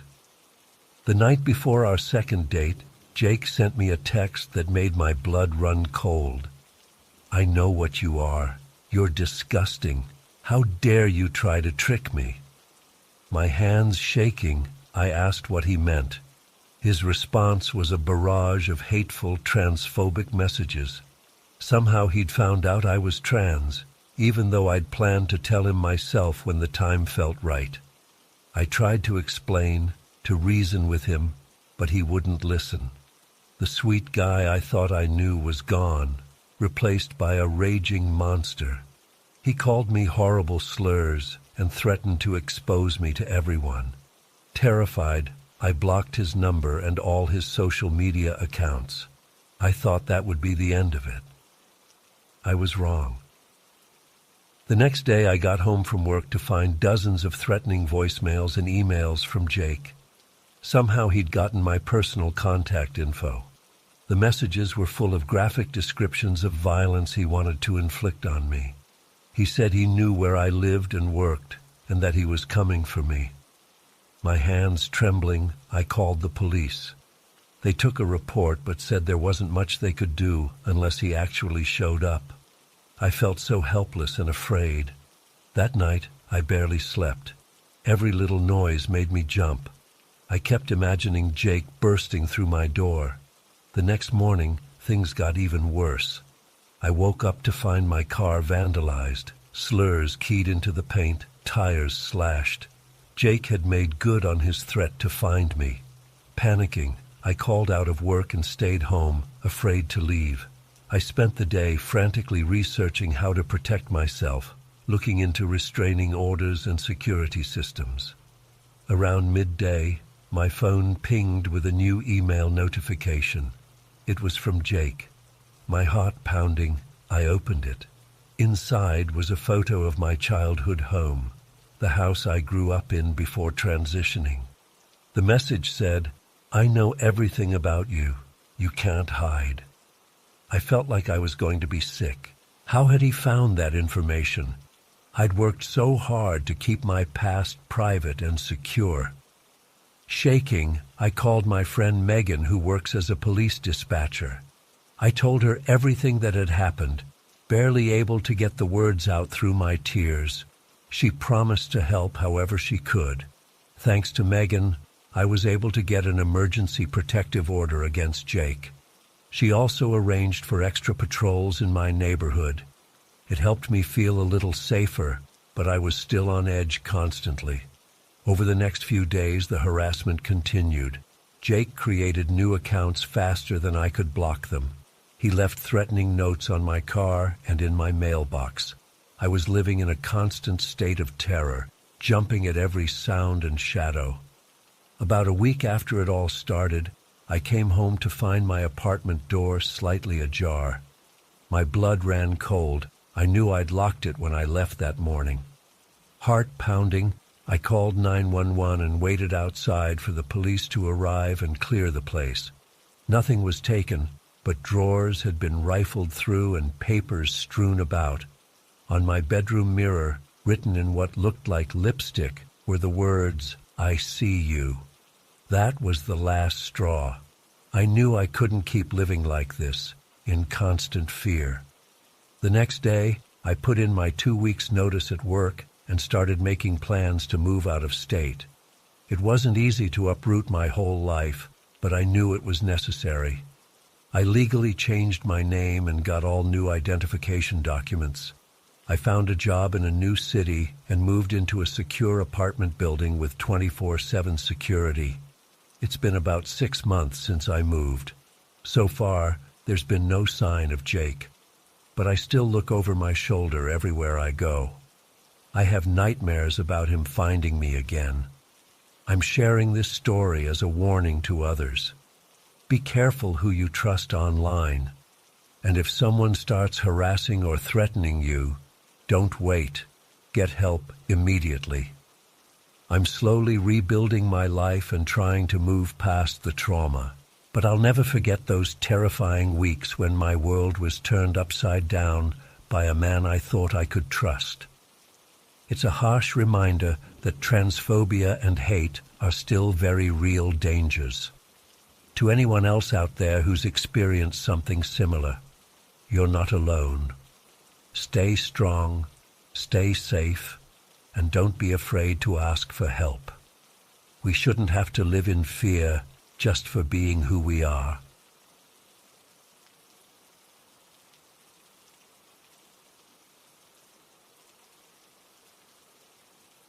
I first noticed him when he came in around 10 a.m. Tall guy, probably in his 40s, wearing a crisp button-down shirt and slacks. Nothing too out of the ordinary. He ordered a simple black coffee and sat down at one of the tables near the counter. I didn't think much of it at first, but as the morning went on, I started to feel uneasy. Every time I looked up from making drinks, his eyes were on me. Not just a casual glance, but an intense, unwavering stare. I tried to shake it off, telling myself I was being paranoid. But then I noticed him holding up his phone, angled in my direction. Was he taking pictures of me? A chill ran down my spine. During a lull in customers, he approached the counter again. "Can I get a refill?" he asked, sliding his cup towards me. As I took it, he leaned in close, way too close, and said in a low voice, "You know, you have very delicate hands for a man. I bet you're not very strong, are you?" I froze, completely thrown off guard. What kind of question was that? I mumbled something non-committal and quickly moved away to refill his coffee, my hands shaking slightly. When I returned, he was still there, watching me with an unsettling smile. "So, what time do you get off work?" he asked casually, as if we were old friends. I'm not sure," I lied, trying to keep my voice steady. "It varies." He nodded slowly, still smiling. "Well, maybe I'll stick around and we can grab a drink after your shift. I'd love to get to know you better." My stomach churned. I'm openly gay, and normally I don't mind friendly flirtation from customers. But this felt different, predatory, threatening. I politely declined and busied myself with wiping down the counter, hoping he'd take the hint and leave. But he didn't. He lingered at the counter, peppering me with personal questions. Where did I live? Did I work out? Was I seeing anyone? With each question, I felt more and more trapped. I glanced at the clock, still 4 hours left in my shift. Finally, my coworker Jen came back from her break. Seeing my distress, she smoothly inserted herself into the conversation, giving me a chance to escape to the back room. I leaned against the wall, taking deep breaths, trying to calm my racing heart. When I emerged a few minutes later, the man was gone. But my relief was short-lived. As the day wore on, he kept coming back. Every hour or so, he'd reappear, order another coffee, and resume his creepy staring and uncomfortable comments. By the time my shift was nearing its end, I was a nervous wreck. What if he was waiting outside for me? The thought of walking to my car alone filled me with dread. I confided in Jen and our manager, explaining the situation. They were immediately concerned and supportive. "Don't worry," my manager assured me. "We'll make sure you get out safely." They devised a plan. Jen would walk out with me, while our manager watched from the window. If the man appeared, they'd call the police immediately. It wasn't foolproof, but it made me feel a little better. As closing time approached, I kept glancing out the windows, searching for any sign of him. My palms were sweaty, my mouth dry. The last customer left, and we began our closing routine. I'd never been so scared to leave work before. Finally, it was time. Jen and I walked out together, my manager's eyes on us from inside. I scanned the parking lot, my heart pounding. And there he was, leaning against a car about 50 feet away. When he saw me, he straightened up and started walking towards us. "Hey," he called out. "I was hoping to catch you. How about that drink?" Jen stepped in front of me protectively. "He's not interested," she said firmly. "Please leave him alone." The man's friendly demeanor vanished in an instant, his face contorted with anger. "You little fuck," he spat. "You think you're too good for me?" I was paralyzed with fear, but Jen grabbed my arm and pulled me towards my car. "Get in," she hissed. "I'll stay with you until you drive away." As I fumbled with my keys, I saw the man advancing towards us, his fists clenched. But then a police siren wailed in the distance. My manager must have called them. The man hesitated, then turned and ran to his car. I practically fell into the driver's seat, my whole body shaking. Jen stood guard until I started the engine and pulled out of the parking lot. In my rearview mirror, I saw the man's car peel out in the opposite direction. The drive home was a blur. I kept checking my mirrors, terrified he might be following me. When I finally got home, I double-checked all the locks and collapsed on my bed, utterly drained. It's been a few days now, and he hasn't shown up at the coffee shop again. My co-workers and managers have been incredibly supportive, even offering to change my schedule if I wanted. But I can't shake the feeling of violation, the lingering fear. I jump at every unexpected noise, flinch when strangers get too close. I know I'm lucky it didn't escalate further, but the experience has left me shaken to my core. I never thought something like this would happen to me, especially not at work where I'm supposed to feel safe. It's opened my eyes to the vulnerability we all face, especially those of us in the LGBTQ+ community. I'm sharing this story as a warning to others. Trust your instincts. If someone makes you uncomfortable, speak up. And to my fellow service industry workers, look out for each other. I'm grateful for my co-workers who had my back that day. Without them, who knows what might have happened. I still have nightmares about that man's face, his angry words. I don't know if I'll ever feel completely safe at work again, but I'm trying to move forward, to not let fear control my life. It's a struggle, but I'm determined to reclaim my sense of security. To anyone who's experienced something similar, you're not alone. And to that man, wherever he is now, I hope he realizes the impact of his actions, the terror he caused. No one deserves to feel hunted, to have their personal space and safety violated like that. I don't know if I'll ever understand why he targeted me, or what his true intentions were. But I do know that I'm stronger than I thought, and I'm surrounded by people who have my back. That's what I'm trying to focus on as I heal from this terrifying experience.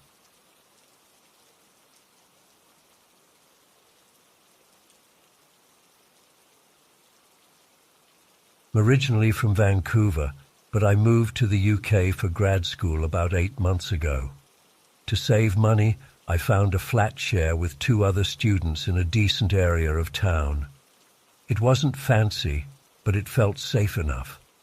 That false sense of security was shattered in an instant. It was a Tuesday night, and my flatmates were both out at a pub quiz.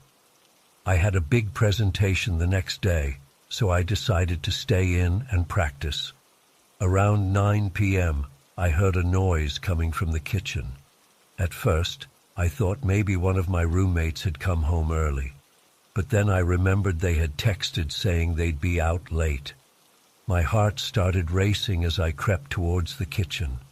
I told myself I was being paranoid, that it was probably just the old pipes making noise again. But as I got closer, I heard the unmistakable sound of someone rummaging through our cabinets. I froze, unsure of what to do. Should I confront them? Run? Call the police? Before I could decide, the kitchen door swung open, and there he was. A man I'd never seen before, holding a knife in one hand and, bizarrely, a bottle of Prosecco in the other. For a split second, we just stared at each other in shock. Then he lunged at me.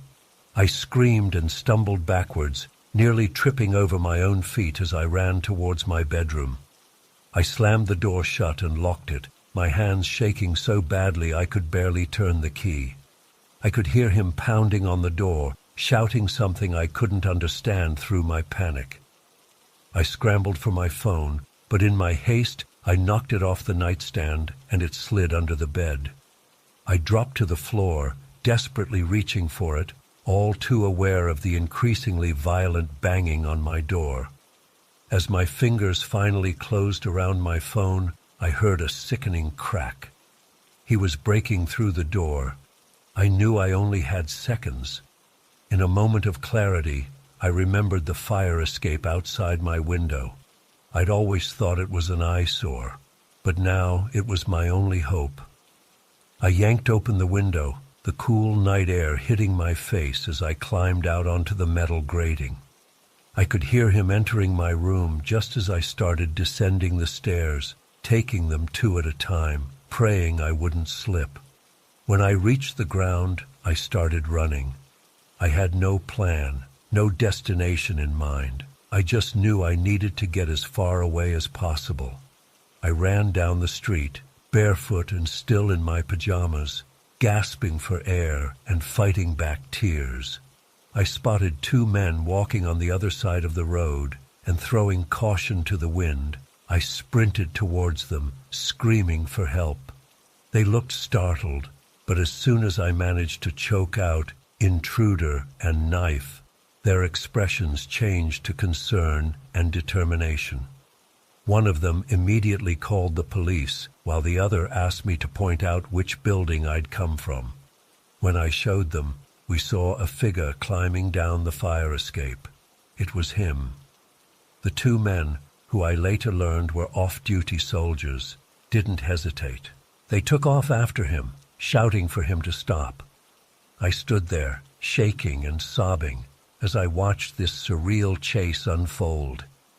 It felt like I was watching a movie, not something happening in real life. The police arrived within minutes, their sirens piercing the night air. They joined the pursuit, and soon after, I saw them leading the man away in handcuffs. An officer approached me, gently draping a shock blanket over my shoulders and asking if I was hurt. I shook my head, still unable to form words. She led me to an ambulance where paramedics checked me over, assuring me I was physically unharmed. The next few hours were a blur of police questions and statements. I learned that the man had broken in through our kitchen window, which we often left unlocked because it was on the second floor, a rookie mistake that could have cost me my life. But the most chilling revelation came the next day when the detective assigned to my case called me in for a follow-up interview. They had searched the man's home and found dozens of photos of me, leaving my apartment, shopping at the local Tesco, even sitting in lectures at university. He had been stalking me for months without my knowledge. The Prosecco bottle he was carrying. It was my favorite brand, the one I always bought for girls' nights with my flatmates. He knew my routines, my preferences, my life. The thought makes me sick to my stomach. It's been 3 weeks since that night, and I'm still struggling to process everything. I've moved out of the apartment and am staying with a friend until I can find a new place. I jump at every unexpected noise and can't bring myself to be alone in a room with the windows open. The police have assured me that he'll be locked away for a long time, but that doesn't erase the fear. I keep replaying that night in my head, wondering what would have happened if I hadn't heard him in the kitchen, if I hadn't remembered the fire escape, if those two men hadn't been walking by at that exact moment. I'm seeing a therapist now, trying to work through the trauma and anxiety. She tells me it's normal to feel this way, and that healing takes time. But how do you heal from something like this? How do you go back to normal when your sense of safety has been so thoroughly shattered? I'm writing this partly as a warning to others, especially young women living alone or in shared accommodations. Be vigilant, trust your instincts, and always, always lock your windows. But I'm also writing this for myself, hoping that putting it all down in words will help me make sense of it somehow. To the two men who helped me that night, if you're reading this, thank you. I don't know what would have happened if you hadn't been there. And to anyone else who's been through something similar, know that you're not alone. We're survivors, and we'll get through this, one day at a time. I don't know what the future holds, or if I'll ever feel completely safe again. But I'm still here, still fighting, still living. And for now, that has to be enough.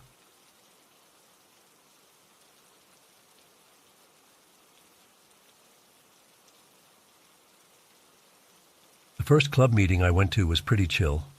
Everyone seemed friendly enough, though I was still adjusting to speaking English all the time. As we were watching some episodes of a new series, I noticed this girl kept glancing over at me. She had dyed blue hair and was wearing a bunch of anime pins and patches. When the meeting ended, she came right up to me with a big smile.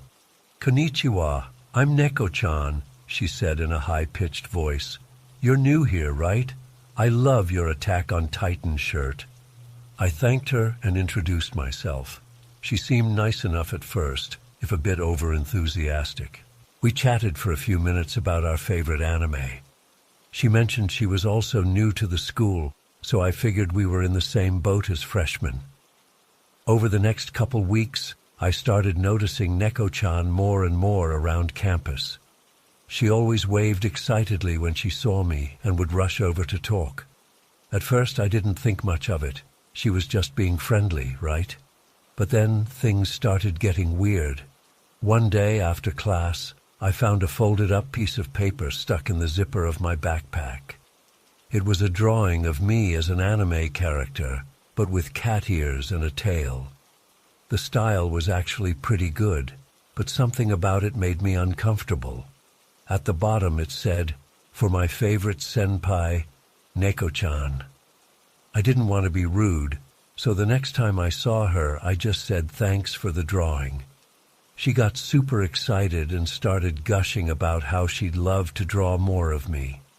I tried to change the subject, but she kept bringing it back to how kawaii I was and how she wanted to capture my essence in her art.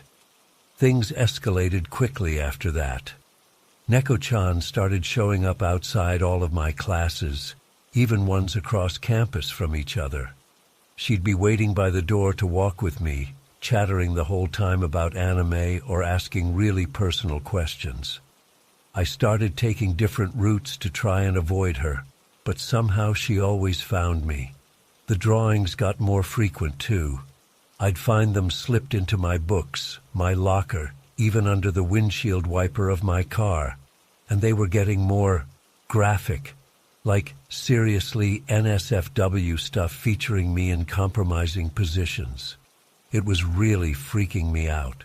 I tried to distance myself from her, making excuses about being busy with schoolwork. But she just got more persistent. She'd blow up my phone with texts and calls at all hours. When I didn't respond, she'd send strings of sad emoji faces or angry messages accusing me of hating her. The breaking point came about a month ago. I was in the middle of a lecture when the classroom door burst open. It was Neko-chan, wearing a full-on magical girl cosplay outfit. She ran straight up to me, threw her arms around my neck, and tried to kiss me in front of everyone. I pushed her off and ran out of the room, completely mortified. As soon as I got back to my dorm, I called campus security and told them everything. They took it really seriously and said they'd look into it. A few days later, I got called into the dean's office. Turns out, Neko-chan wasn't even a student at all. She was only 15 years old and had been sneaking onto campus to stalk me. They'd caught her trying to break into my dorm room with a set of lockpicks. I was in shock. All this time, I thought she was just an overly enthusiastic fellow student. Finding out she was so young and had been lying about everything made me feel sick. The dean assured me she'd been banned from campus, and they were working with the police on further action. It's been a few weeks now, and I haven't seen or heard from Neko-chan since, but I still feel on edge all the time. I keep looking over my shoulder, half expecting to see her blue hair and manic grin. I've had nightmares about her breaking into my room or jumping out at me from behind a bush.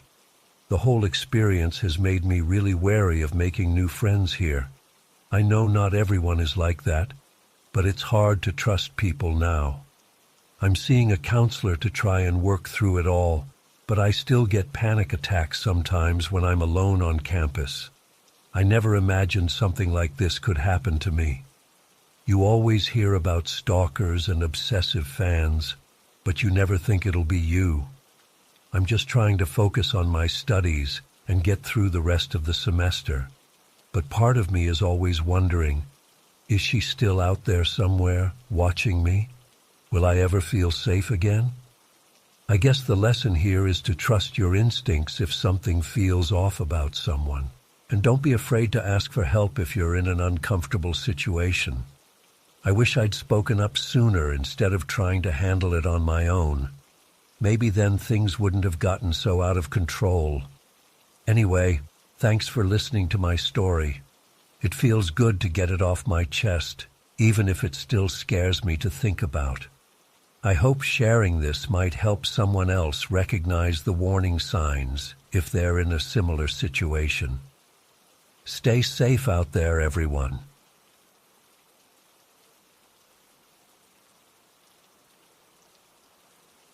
I sank into the warm, bubbling water, feeling my muscles relax as I gazed up at the constellations. The farm stretched out around me, fields of corn and wheat, the old red barn, the chicken coop. Everything was still and calm. I closed my eyes, letting the gentle sound of the jets lull me into a state of tranquility. When I opened them again, something caught my eye at the edge of our property. There, between two young saplings we had planted last spring, was a dark figure. At first, I thought it must be a trick of the shadows, but as I focused, I realized with growing horror that it was unmistakably the silhouette of a person. My blood ran cold.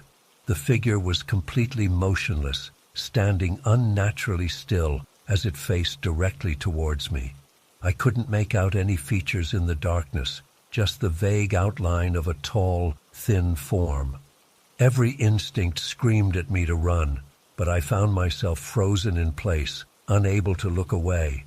Seconds stretched into minutes as we remained locked in this terrifying standoff. My mind raced, trying to come up with some rational explanation. Maybe it was just a neighbor out for a late-night walk, but deep down, I knew that made no sense. Our closest neighbors were miles away, and no one in their right mind would be lurking at the edge of our property at this hour. Finally, survival instinct kicked in. Moving as slowly and quietly as I could, I eased myself out of the hot tub. My legs felt like jelly as I grabbed my towel, wrapping it tightly around myself. I backed towards the house, never taking my eyes off the motionless figure. My hand fumbled for the door handle, and I practically fell inside, slamming and locking it behind me. Heart pounding, I ran through the house, making sure every door and window was securely locked. I grabbed my cell phone, ready to call 911, but hesitated. What would I even say? I hadn't actually seen the figure do anything threatening. Would the police even respond to a vague report of someone standing on the edge of our property? Instead, I decided to keep watch. I positioned myself by the living room window, which had a clear view of where I'd seen the figure. To my horror, it was still there, in the exact same spot, completely motionless. I don't know how long I stood there, barely breathing, watching and waiting. It felt like hours. As the night wore on, my fear began to mingle with a growing sense of confusion and unease. Why wasn't the figure moving? What could it possibly want? The longer it stood there, the less human it seemed. No person could remain that still for so long. I considered calling my parents, but I didn't want to worry them when they were so far away. Besides, what could they do? I was on my own, and I had to handle this myself. Around midnight, something changed. I had been staring so intently at the figure that when it finally moved, I almost missed it. One moment it was there, and the next, it simply wasn't. I blinked hard, certain I must have dozed off for a second, but no matter how much I strained my eyes, I couldn't see any sign of movement or retreating form. It was as if the figure had simply vanished into thin air. I stayed by the window for another hour, scanning the property for any sign of the intruder. But there was nothing, just the quiet, moonlit farm. Eventually, exhaustion overcame my fear, and I retreated to my bedroom. I pushed my dresser in front of the door and slept with a kitchen knife on my nightstand, jumping at every creak and groan of the old farmhouse. When morning came, I cautiously ventured outside. The world looked normal in the harsh light of day, birds singing, cows lowing in the pasture. I walked to the spot where I'd seen the figure, half expecting to find footprints or some other evidence, but there was nothing.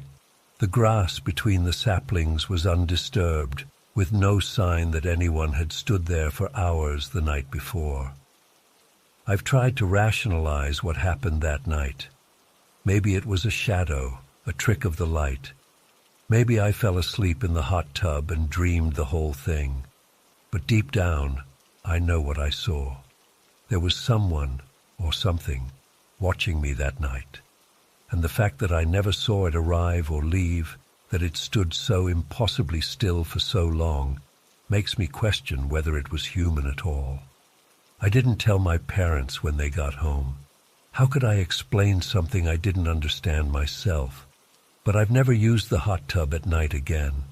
And sometimes, when I'm outside after dark, I can't shake the feeling that I'm being watched. I find myself scanning the edges of our property, half expecting to see that motionless figure standing there once again. Living on a farm, you get used to the isolation. You learn to be self-reliant and not to scare easily. But that night shook me to my core. It made me realize how vulnerable we really are out here, miles from help. And it left me with questions I'll probably never be able to answer.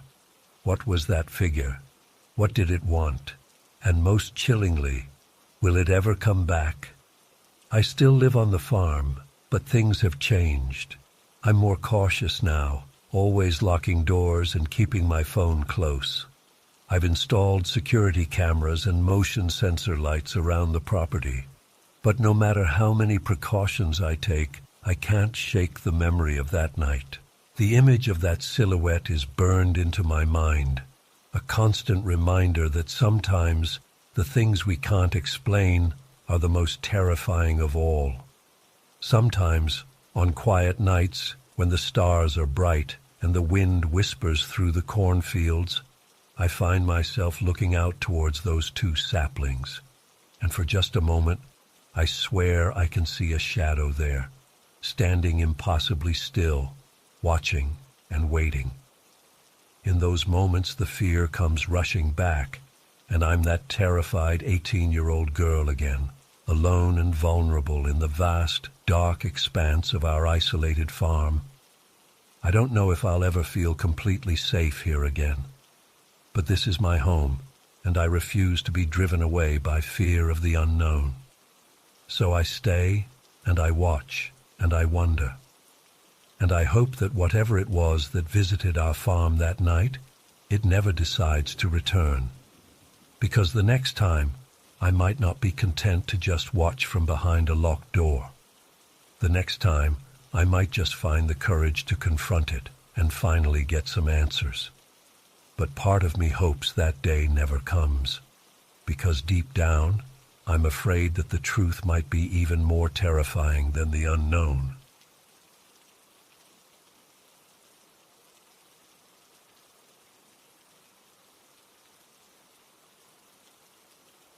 It all started when I was driving home from a late shift at the restaurant where I waitress. It was around 1 a.m., and the streets were eerily quiet. I was taking my usual route through a neighborhood I now know has a bad reputation, but at the time I was oblivious. Suddenly I spotted a small orange tabby cat dart into the road ahead of me. Without thinking, I slammed on the brakes and pulled over. The poor thing looked scared, and I wanted to help it get safely to the sidewalk. I quickly got out, leaving my keys in the ignition like an idiot. As I approached the cat, I heard a faint click behind me. My blood ran cold as I turned and saw my car doors had automatically locked. My phone and purse were inside. I was alone on a dark street with no way to call for help. Panic set in as I realized how vulnerable I was. I looked around desperately, hoping to see someone I could ask for help. The streets were deserted, rows of dilapidated houses with boarded-up windows stretching into the darkness.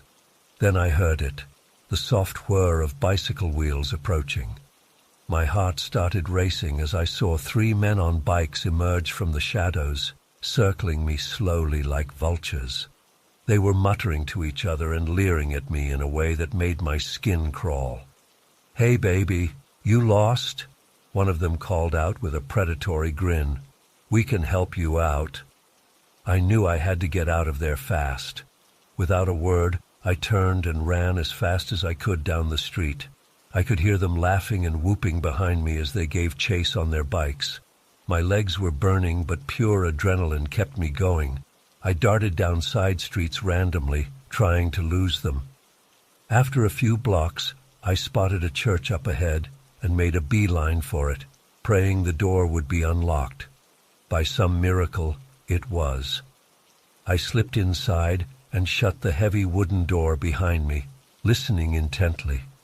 I could hear the men outside, their voices echoing in the night as they searched for me. I crouched down in a pew, trying to steady my breathing and figure out what to do next. The church was pitch black inside, except for a few flickering candles near the altar. As my eyes adjusted, I noticed cobwebs in the corners and a thick layer of dust on everything. It was clear this place hadn't been used in years. I don't know how long I huddled there in the darkness, jumping at every creak and shadow. It felt like hours. Eventually, the voices outside faded, and I worked up the courage to peek out. The street seemed empty, but I knew I couldn't stay in the church forever. Keeping to the shadows, I crept along the sidewalk, constantly looking over my shoulder. I had no idea where I was or how to get back to my car. Every rustle and distant sound made me flinch. After walking for what felt like miles, I came across a closed restaurant with a payphone outside. My hands were shaking so bad I could barely dial, but I managed to call a 24-hour locksmith service. The woman who answered sounded skeptical when I explained my situation, but said she'd send someone out. While I waited, I tried to hide behind a dumpster in the alley next to the restaurant. Every passing car made me tense up, afraid it was those men on bikes coming back. The minutes crawled by agonizingly slowly. Finally, after almost an hour, a van pulled up with Al's 24/7 locksmith painted on the side. An older man with a beard got out, looking annoyed. "You the one who called?" he grumbled. "Been driving all over looking for you. Almost gave up." I nearly cried with relief as I ran over to him. "Yes, thank you so much for coming. I can't tell you how grateful I am." He seemed to soften a bit when he saw how distraught I was. I quickly explained what had happened as we drove back to where I'd left my car. To my immense relief, it was still there and undamaged. The locksmith was able to get my car open in just a few minutes. As soon as I was safely inside with the doors locked, I broke down, sobbing. The events of the night hit me all at once, and I was overwhelmed with fear, exhaustion, and thankfulness to have survived. I gave the locksmith all the cash I had in my wallet as a tip. He seemed concerned about leaving me alone and offered to follow me home to make sure I got there safely. I gratefully accepted. It wasn't until I was finally back in my apartment that I really processed how close I'd come to real danger. If I hadn't found that church, or if the locksmith hadn't come, I don't even want to think about what could have happened. I'm still rattled and having trouble sleeping. I keep replaying that night in my head, second-guessing every decision I made. Why did I stop for that cat? Why didn't I pay more attention to my surroundings? How could I have been so naive? I know I was incredibly lucky, and it could have ended much worse. I've since learned that the neighborhood I was in is notorious for violent crime, especially at night. As a newcomer to the city, I had no idea. This experience has definitely changed me. I'm much more cautious now and hyper-aware of my surroundings at all times. I've signed up for self-defense classes and bought pepper spray to carry with me. I'm sharing this story as a warning to others, especially young women in unfamiliar cities. Trust your instincts, be aware of your environment, and never let your guard down. What seems like an innocent good deed can quickly turn into a nightmare. I still love New Orleans and don't plan to leave, but I'll never look at the city the same way again. Those dark streets hold real dangers that I was blind to before. I'm just grateful I made it out unharmed and can share my story. Stay safe out there, everyone.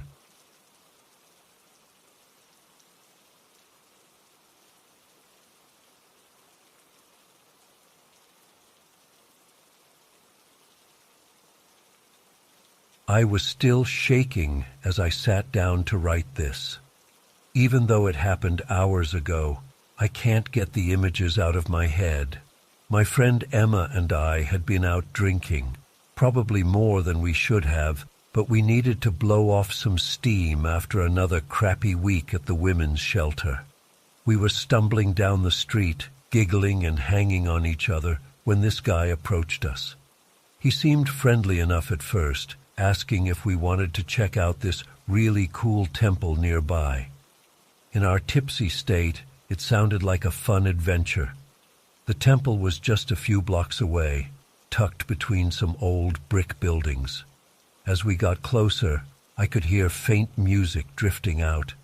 The guy, I think he said his name was Michael, ushered us inside with a strange little smile. The interior was dimly lit, with candles flickering everywhere. Incense smoke hung thick in the air.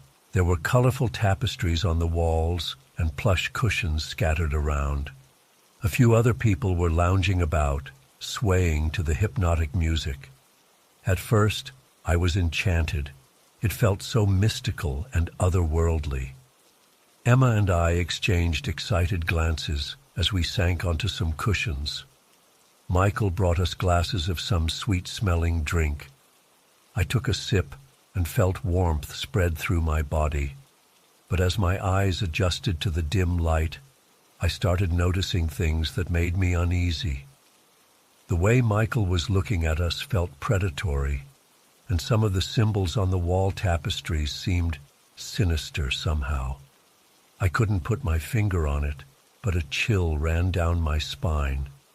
Michael sat down very close to us and started talking in a low, intense voice. At first it was just New Age spiritual stuff, but then he started making sexual comments that made my skin crawl. He kept touching Emma's arm and leg as he spoke. I saw her tense up. "You girls look like you could use some enlightenment," he purred.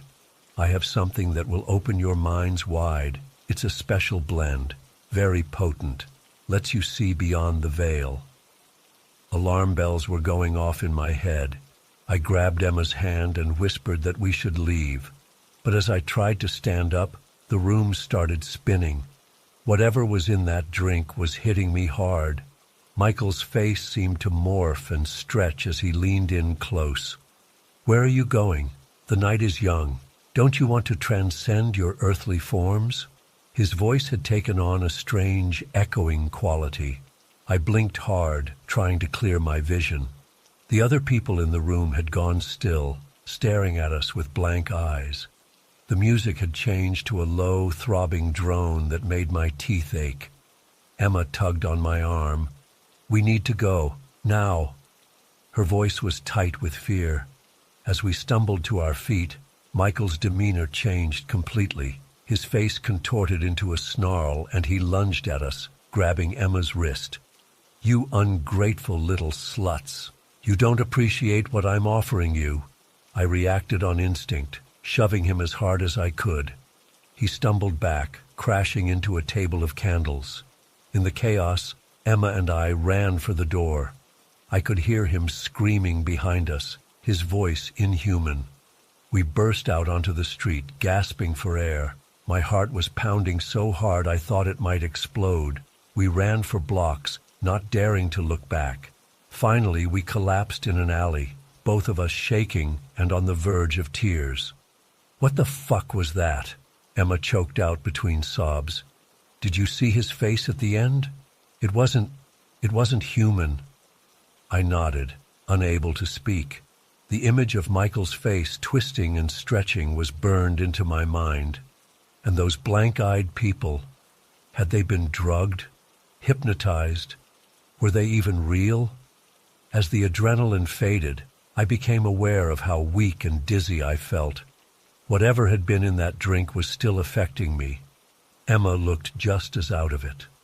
We managed to call an Uber to get back to the shelter safely. Now, hours later, I still can't shake the feeling of dread. What would have happened if we'd stayed? What kind of sick rituals go on in that place? I keep replaying every moment, trying to make sense of it all. The way Michael moved at the end, it was like watching a video glitch in real life.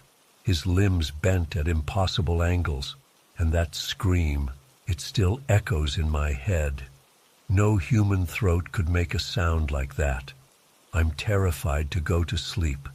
Every time I close my eyes, I see flashes of symbols from those tapestries, twisted alien shapes that make my mind recoil. And underneath it all is that droning, pulsing sound that seems to vibrate in my bones. Emma is just as shaken up. We've agreed to go to the police in the morning, but I don't know what we'll tell them. It all sounds so insane when I try to put it into words. Will they even believe us? Part of me wants to go back in the light of day, to prove to myself that it was just a bad trip. But a deeper part knows that would be a terrible mistake. Whatever is going on in that temple, it's not of this world. I can't stop thinking about the other people we saw there. Were they victims too, or willing participants in whatever that was? Are they still there now, trapped in some drug-induced trance? The guilt is eating me alive. Every noise makes me jump. I'm convinced Michael is going to find us somehow, that he'll come bursting through the door with that inhuman shriek. I don't know how I'll ever feel safe again. I'm writing this all down partly to try and process it, and partly as a warning. If a stranger ever invites you to check out some cool temple, run the other way. Some doors, once opened, can never be fully closed again. I don't know if I'll ever understand what really happened tonight. Maybe it was just the alcohol and whatever was in that drink playing tricks on my mind. But deep down, I know that's not true. I saw something tonight that defies explanation, something ancient and evil that was never meant for human eyes. All I know for sure is that Emma and I are lucky to have escaped, and I'll spend the rest of my life looking over my shoulder, terrified of seeing Michael's twisted face leering at me from the shadows.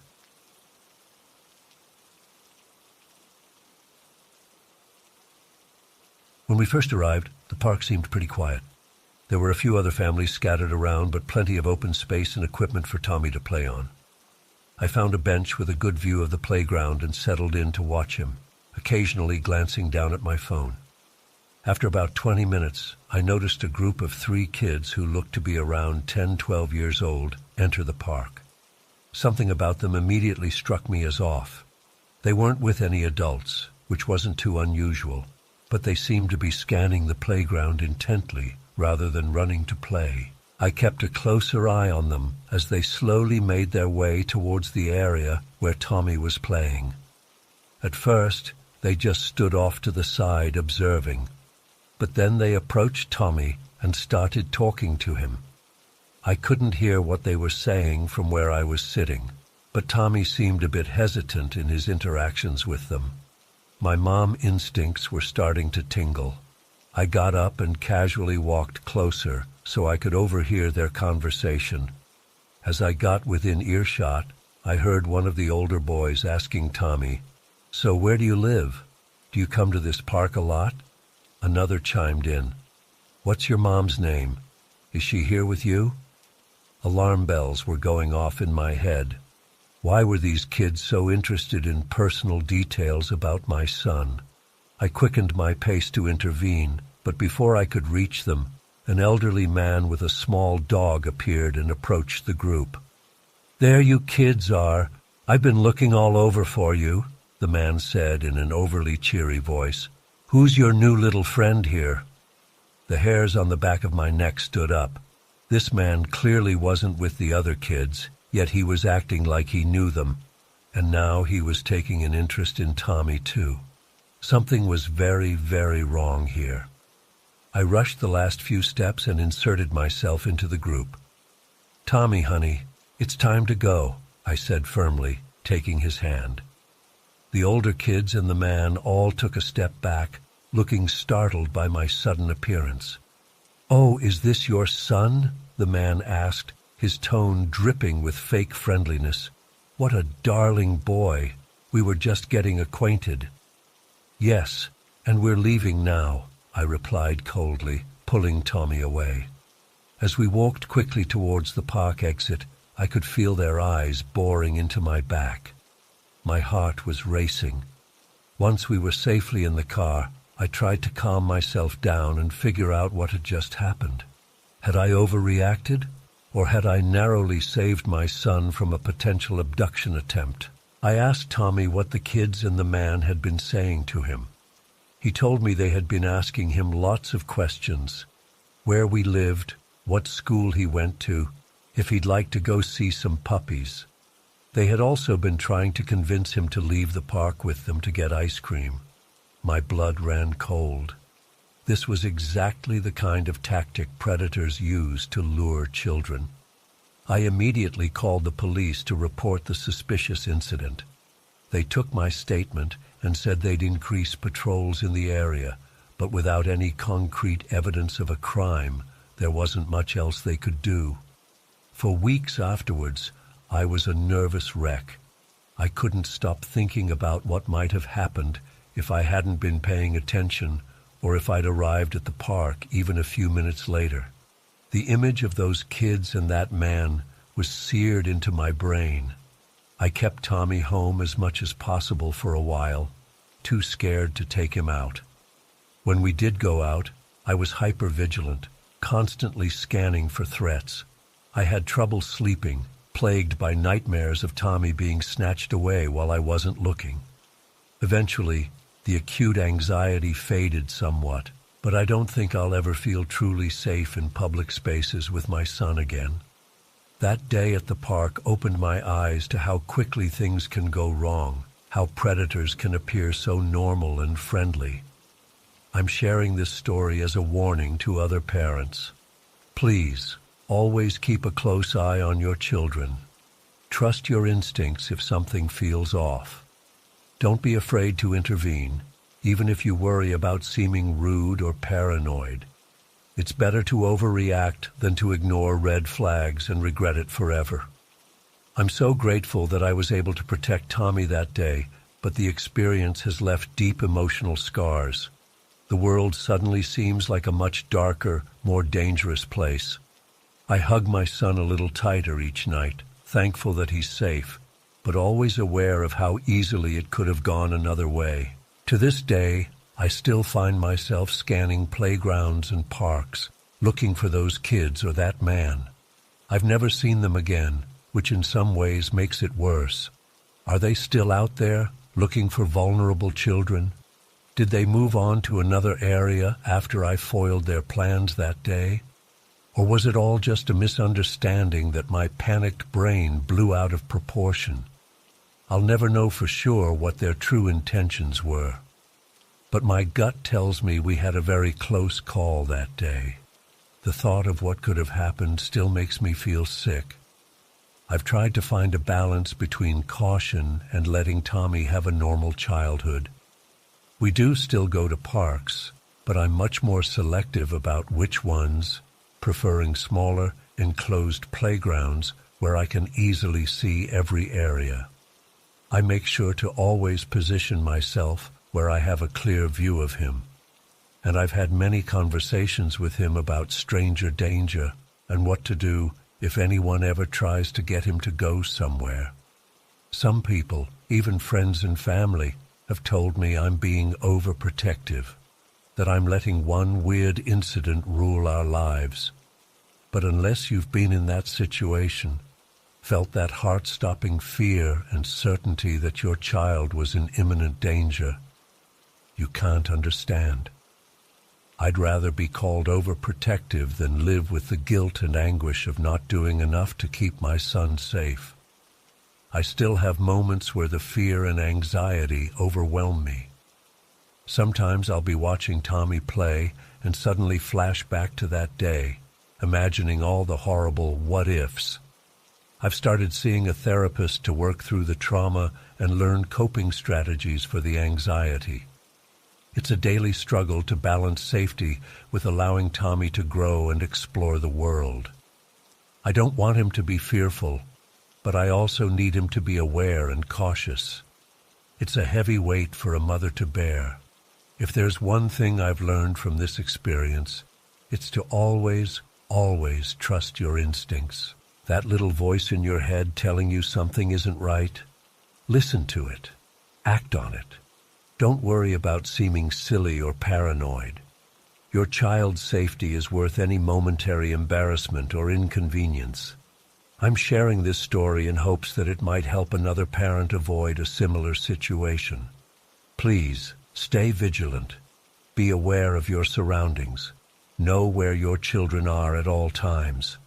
And if you ever get that gut feeling that something's wrong, don't hesitate to act. You are your child's protector. It's a huge responsibility, and sometimes a terrifying one. But staying alert and trusting your instincts can make all the difference. I'm just thankful I was able to get Tommy out of there safely that day. I shudder to think how differently things could have turned out if I hadn't been paying attention. So please, learn from my experience. Keep your kids close, stay aware, and never ignore that parental intuition. It might just save your child's life one day.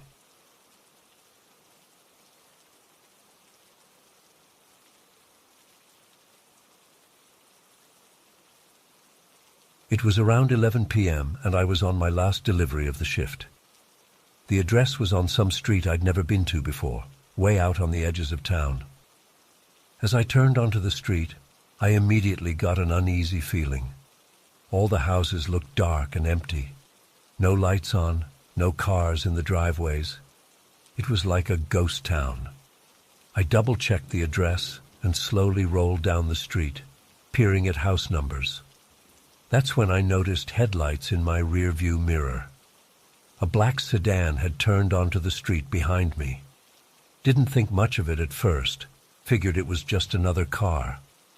But as I drove, I realized it was matching my exact speed and movements. My heart started racing a bit, I told myself I was being paranoid, but I couldn't shake the feeling of being watched. I found the right house number and pulled into the driveway. The black car drove slowly past, but I couldn't see inside because of the tinted windows. It gave me the creeps. I grabbed the delivery bag and walked up to the front door, glancing nervously over my shoulder. The whole street was dead silent, except for the crunching of my shoes on the frosty grass. I rang the doorbell and waited. Nothing. Rang again, still nothing. That's when I noticed the door was actually slightly ajar. A chill ran through me. Something felt very, very wrong. But I had a job to do, right? So I called out, "Hello, sandwich delivery," and pushed the door open a bit more. The house was pitch black inside.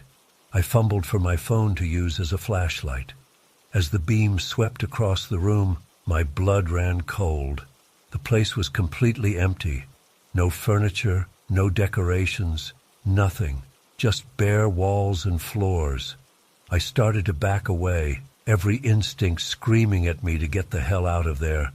That's when I heard it, the unmistakable sound of a car door shutting outside.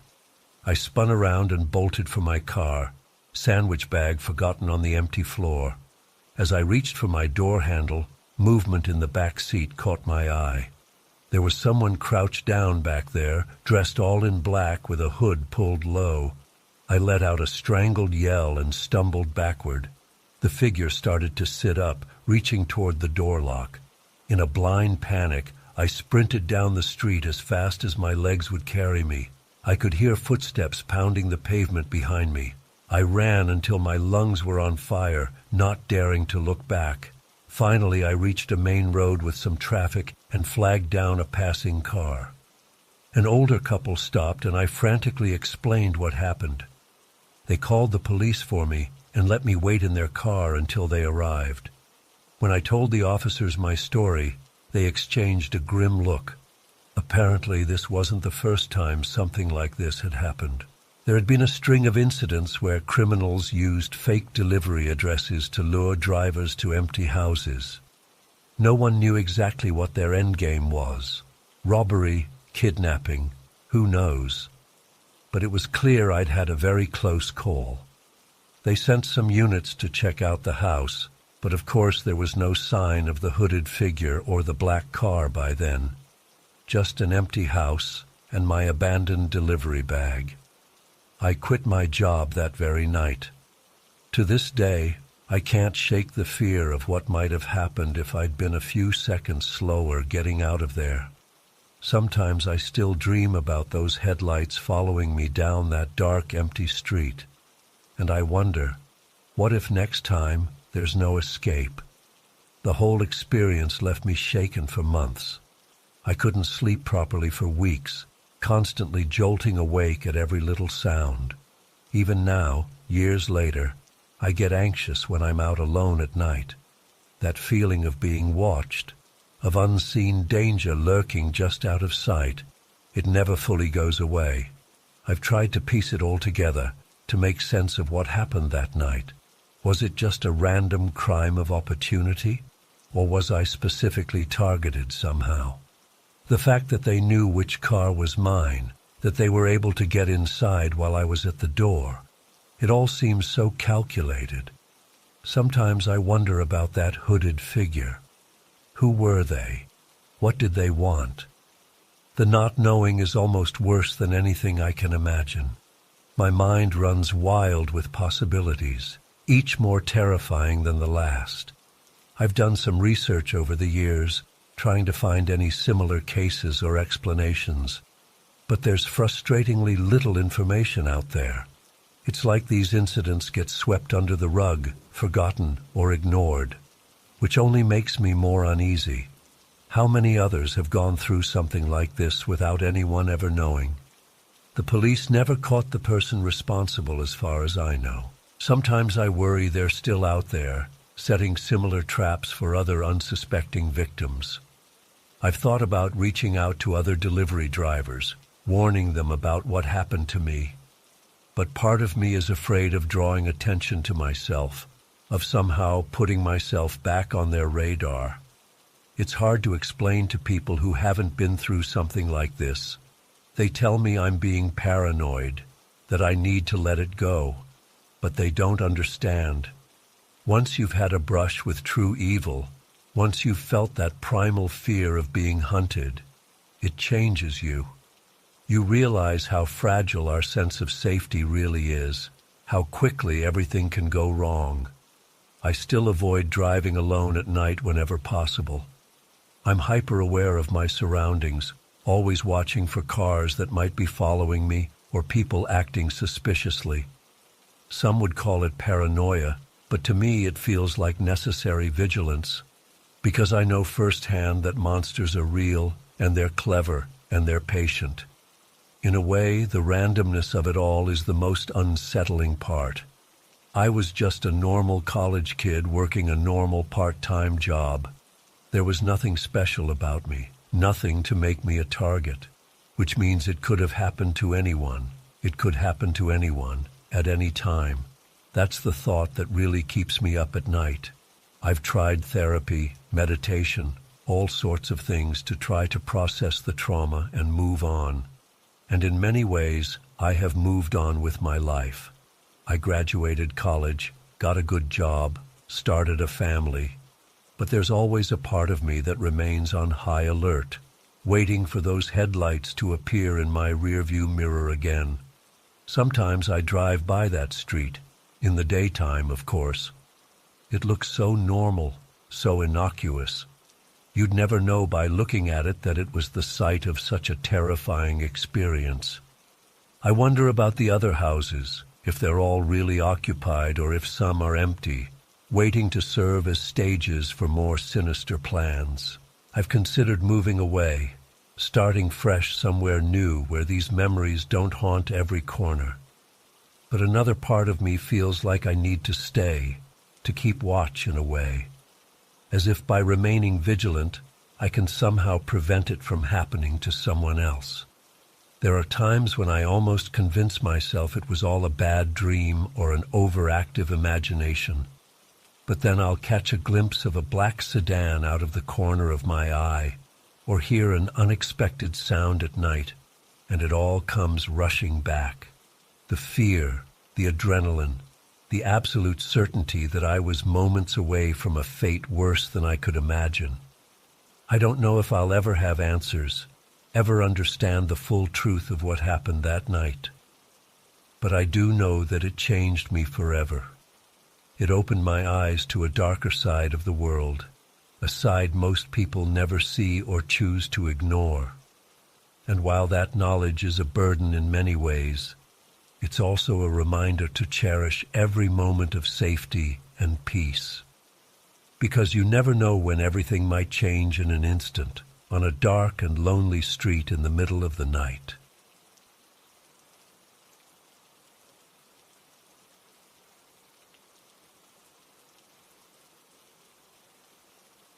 First few days were completely normal. I'd pop by after work, take care of the house chores, maybe watch some TV or play video games. It was actually pretty relaxing. But then on the fourth night, things took a weird turn. I was lounging on the couch around 9 p.m. when I heard 2 sharp knocks at the front door. At first I ignored it, figuring it was probably just a neighbor or something. But then it happened again, louder this time. Feeling a bit uneasy, I went to peek through the peephole. There was a man standing there, tall, kind of scruffy looking, wearing a dark jacket. He knocked again and called out, "Hey, is Alex home?" His voice had this odd, hollow quality to it that sent a chill down my spine. I didn't answer or open the door. After a minute or two, he left. I told myself it was nothing to worry about. Probably just an old friend of Alex's who didn't know they were out of town. But I double-checked all the locks before going to bed that night. The next day passed without incident, and I started to relax again. But then around 11 p.m., as I was getting ready for bed, I heard those 2 distinctive knocks again. My heart started racing immediately. I crept to the door and looked out. It was the same guy, but this time he looked different, more disheveled, with an intense, almost manic look in his eyes. He pounded on the door and yelled, "Alex, I know you're in there. We need to talk." I was seriously freaked out at this point. I grabbed my phone, ready to call the police if he didn't leave. After a few tense minutes of silence, I heard footsteps walking away. I let out a shaky breath, but I knew I wouldn't be getting much sleep that night. The next morning, I debated calling Alex and Jamie to tell them what was going on, but I didn't want to ruin their vacation over what might be nothing. Plus, a part of me was embarrassed about how scared I was, so I kept quiet and tried to go about my day normally. That evening, I made sure to lock up extra carefully before settling in to watch a movie. I must have dozed off on the couch because the next thing I knew, I was jolting awake to a strange sound. It took me a second to realize what it was. The front door clicking shut. My blood ran cold. I knew I had locked that door. There was no way it should be opening. I lay there frozen, straining my ears. And that's when I heard it. Footsteps. Someone was in the house. Panic flooded through me. I tried to grab my phone to call 911, but it wasn't on the coffee table where I'd left it. My mind was racing. How did they get in? What did they want? I needed to get out of there fast. I slowly, silently, eased myself off the couch. The footsteps were moving towards the back of the house. I crept towards the front door, my heart pounding so loud I was sure they must be able to hear it.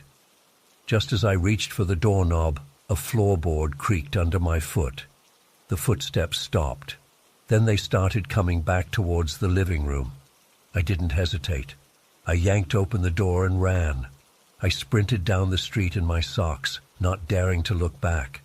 I didn't stop until I reached a 24-hour diner a few blocks away. Shaking and out of breath, I burst in and begged them to call the police. The next hour was a blur. Cops showed up, took my statement, then went to check out the house. I sat there sipping bad coffee, jumping at every little sound. Finally, an officer came back. "We found him," he said grimly. He was in one of the bedrooms, just sitting there in the dark. A chill ran through me. "Did he say anything? Who is he?" The cop shook his head. "That's the weird thing. He hasn't said a word since we arrested him. No ID on him either. We're taking him in for questioning." I felt sick. "What about my phone? Did you find it?" "No sign of it in the house. He must have taken it when he came in." The reality of how close I'd come to real danger started to sink in. If I hadn't woken up when I did, I didn't want to think about what might have happened. Over the next few days, more details emerged. The guy had somehow gotten a copy of the house key made. He refused to speak to the police or explain his actions. And weirdest of all, when they showed him a photo of Alex, he insisted it wasn't the right person, that the real Alex looked completely different. I ended up telling Alex and Jamie everything when they got back. They were horrified and apologetic, swearing they had no idea who the guy was or how he might have gotten a key.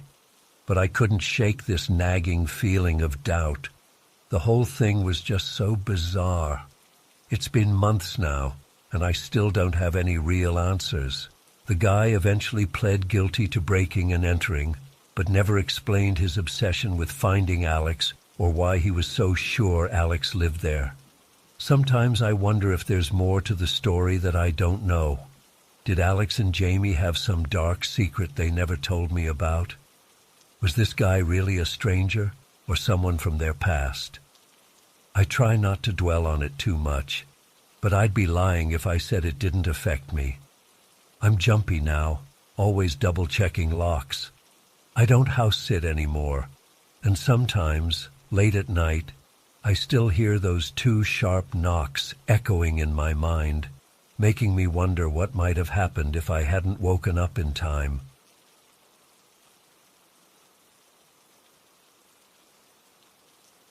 I kept playing, headphones on and eyes glued to the screen. But after a while, the sounds started to get more frequent and a bit louder. It was like someone was moving around, opening and closing doors. A chill ran down my spine, but I tried to convince myself it was just my imagination getting the better of me in the dark, empty house. Still, I couldn't shake the uneasy feeling. I paused the game and took off my headphones, straining to listen. For a few moments, there was only silence. Then I heard it clearly, slow, heavy footsteps creaking on the old wooden floors, and they seemed to be getting closer. My heart started racing. I told myself to calm down, that there had to be a logical explanation. Maybe it was just the neighbor's cat that sometimes snuck in through the pet door. Or maybe the wind was making a door swing open and closed. I tried to focus back on my game, but I couldn't stop glancing nervously at the darkened hallway behind me. That's when I saw it. In the reflection on my computer screen, I caught a glimpse of movement in the hallway, a large dark shape shifting in the shadows. I froze, holding my breath. Slowly, I turned to look directly at the hall, praying I had imagined it. But there it was, a massive silhouette of a person, standing completely still, half hidden around the corner. In that moment, sheer terror gripped me. This was real. There was an intruder in my house. My mind raced, trying to figure out what to do. Should I confront them? Try to sneak out? Call for help? I was paralyzed with fear, unable to move or even breathe. Suddenly, the figure took a step forward into the dim light cast by my computer screen. It was a man, huge and imposing, at least 6'5", and built like a linebacker. But what struck me most was his face. His eyes were wide and crazed, his mouth twisted in a disturbing grin. In each hand, he gripped a large knife, the blades glinting in the low light. That's when my survival instincts finally kicked in. In one fluid motion, I leaped up from my chair and bolted for the nearest exit, the sliding glass door that led to the backyard. I could hear heavy footsteps pounding after me as I ran. My hands were shaking so badly I could barely grasp the door handle, but somehow I managed to yank it open and tumble outside. I sprinted across the lawn, my bare feet slipping on the dew-covered grass. I didn't dare look back, terrified of seeing that maniac right on my heels. I vaulted over the fence into my neighbor's yard, scraping my leg on the rough wood, but barely feeling it through the adrenaline. I pounded on my neighbor's door, screaming for help. Lights flicked on, and I heard voices inside, but those seconds felt like an eternity as I imagined the intruder rounding the corner at any moment. Finally, the door opened and I practically fell inside, babbling incoherently about the man in my house. My neighbor, a kindly older woman named Mrs. Peterson, managed to calm me down enough to call 911.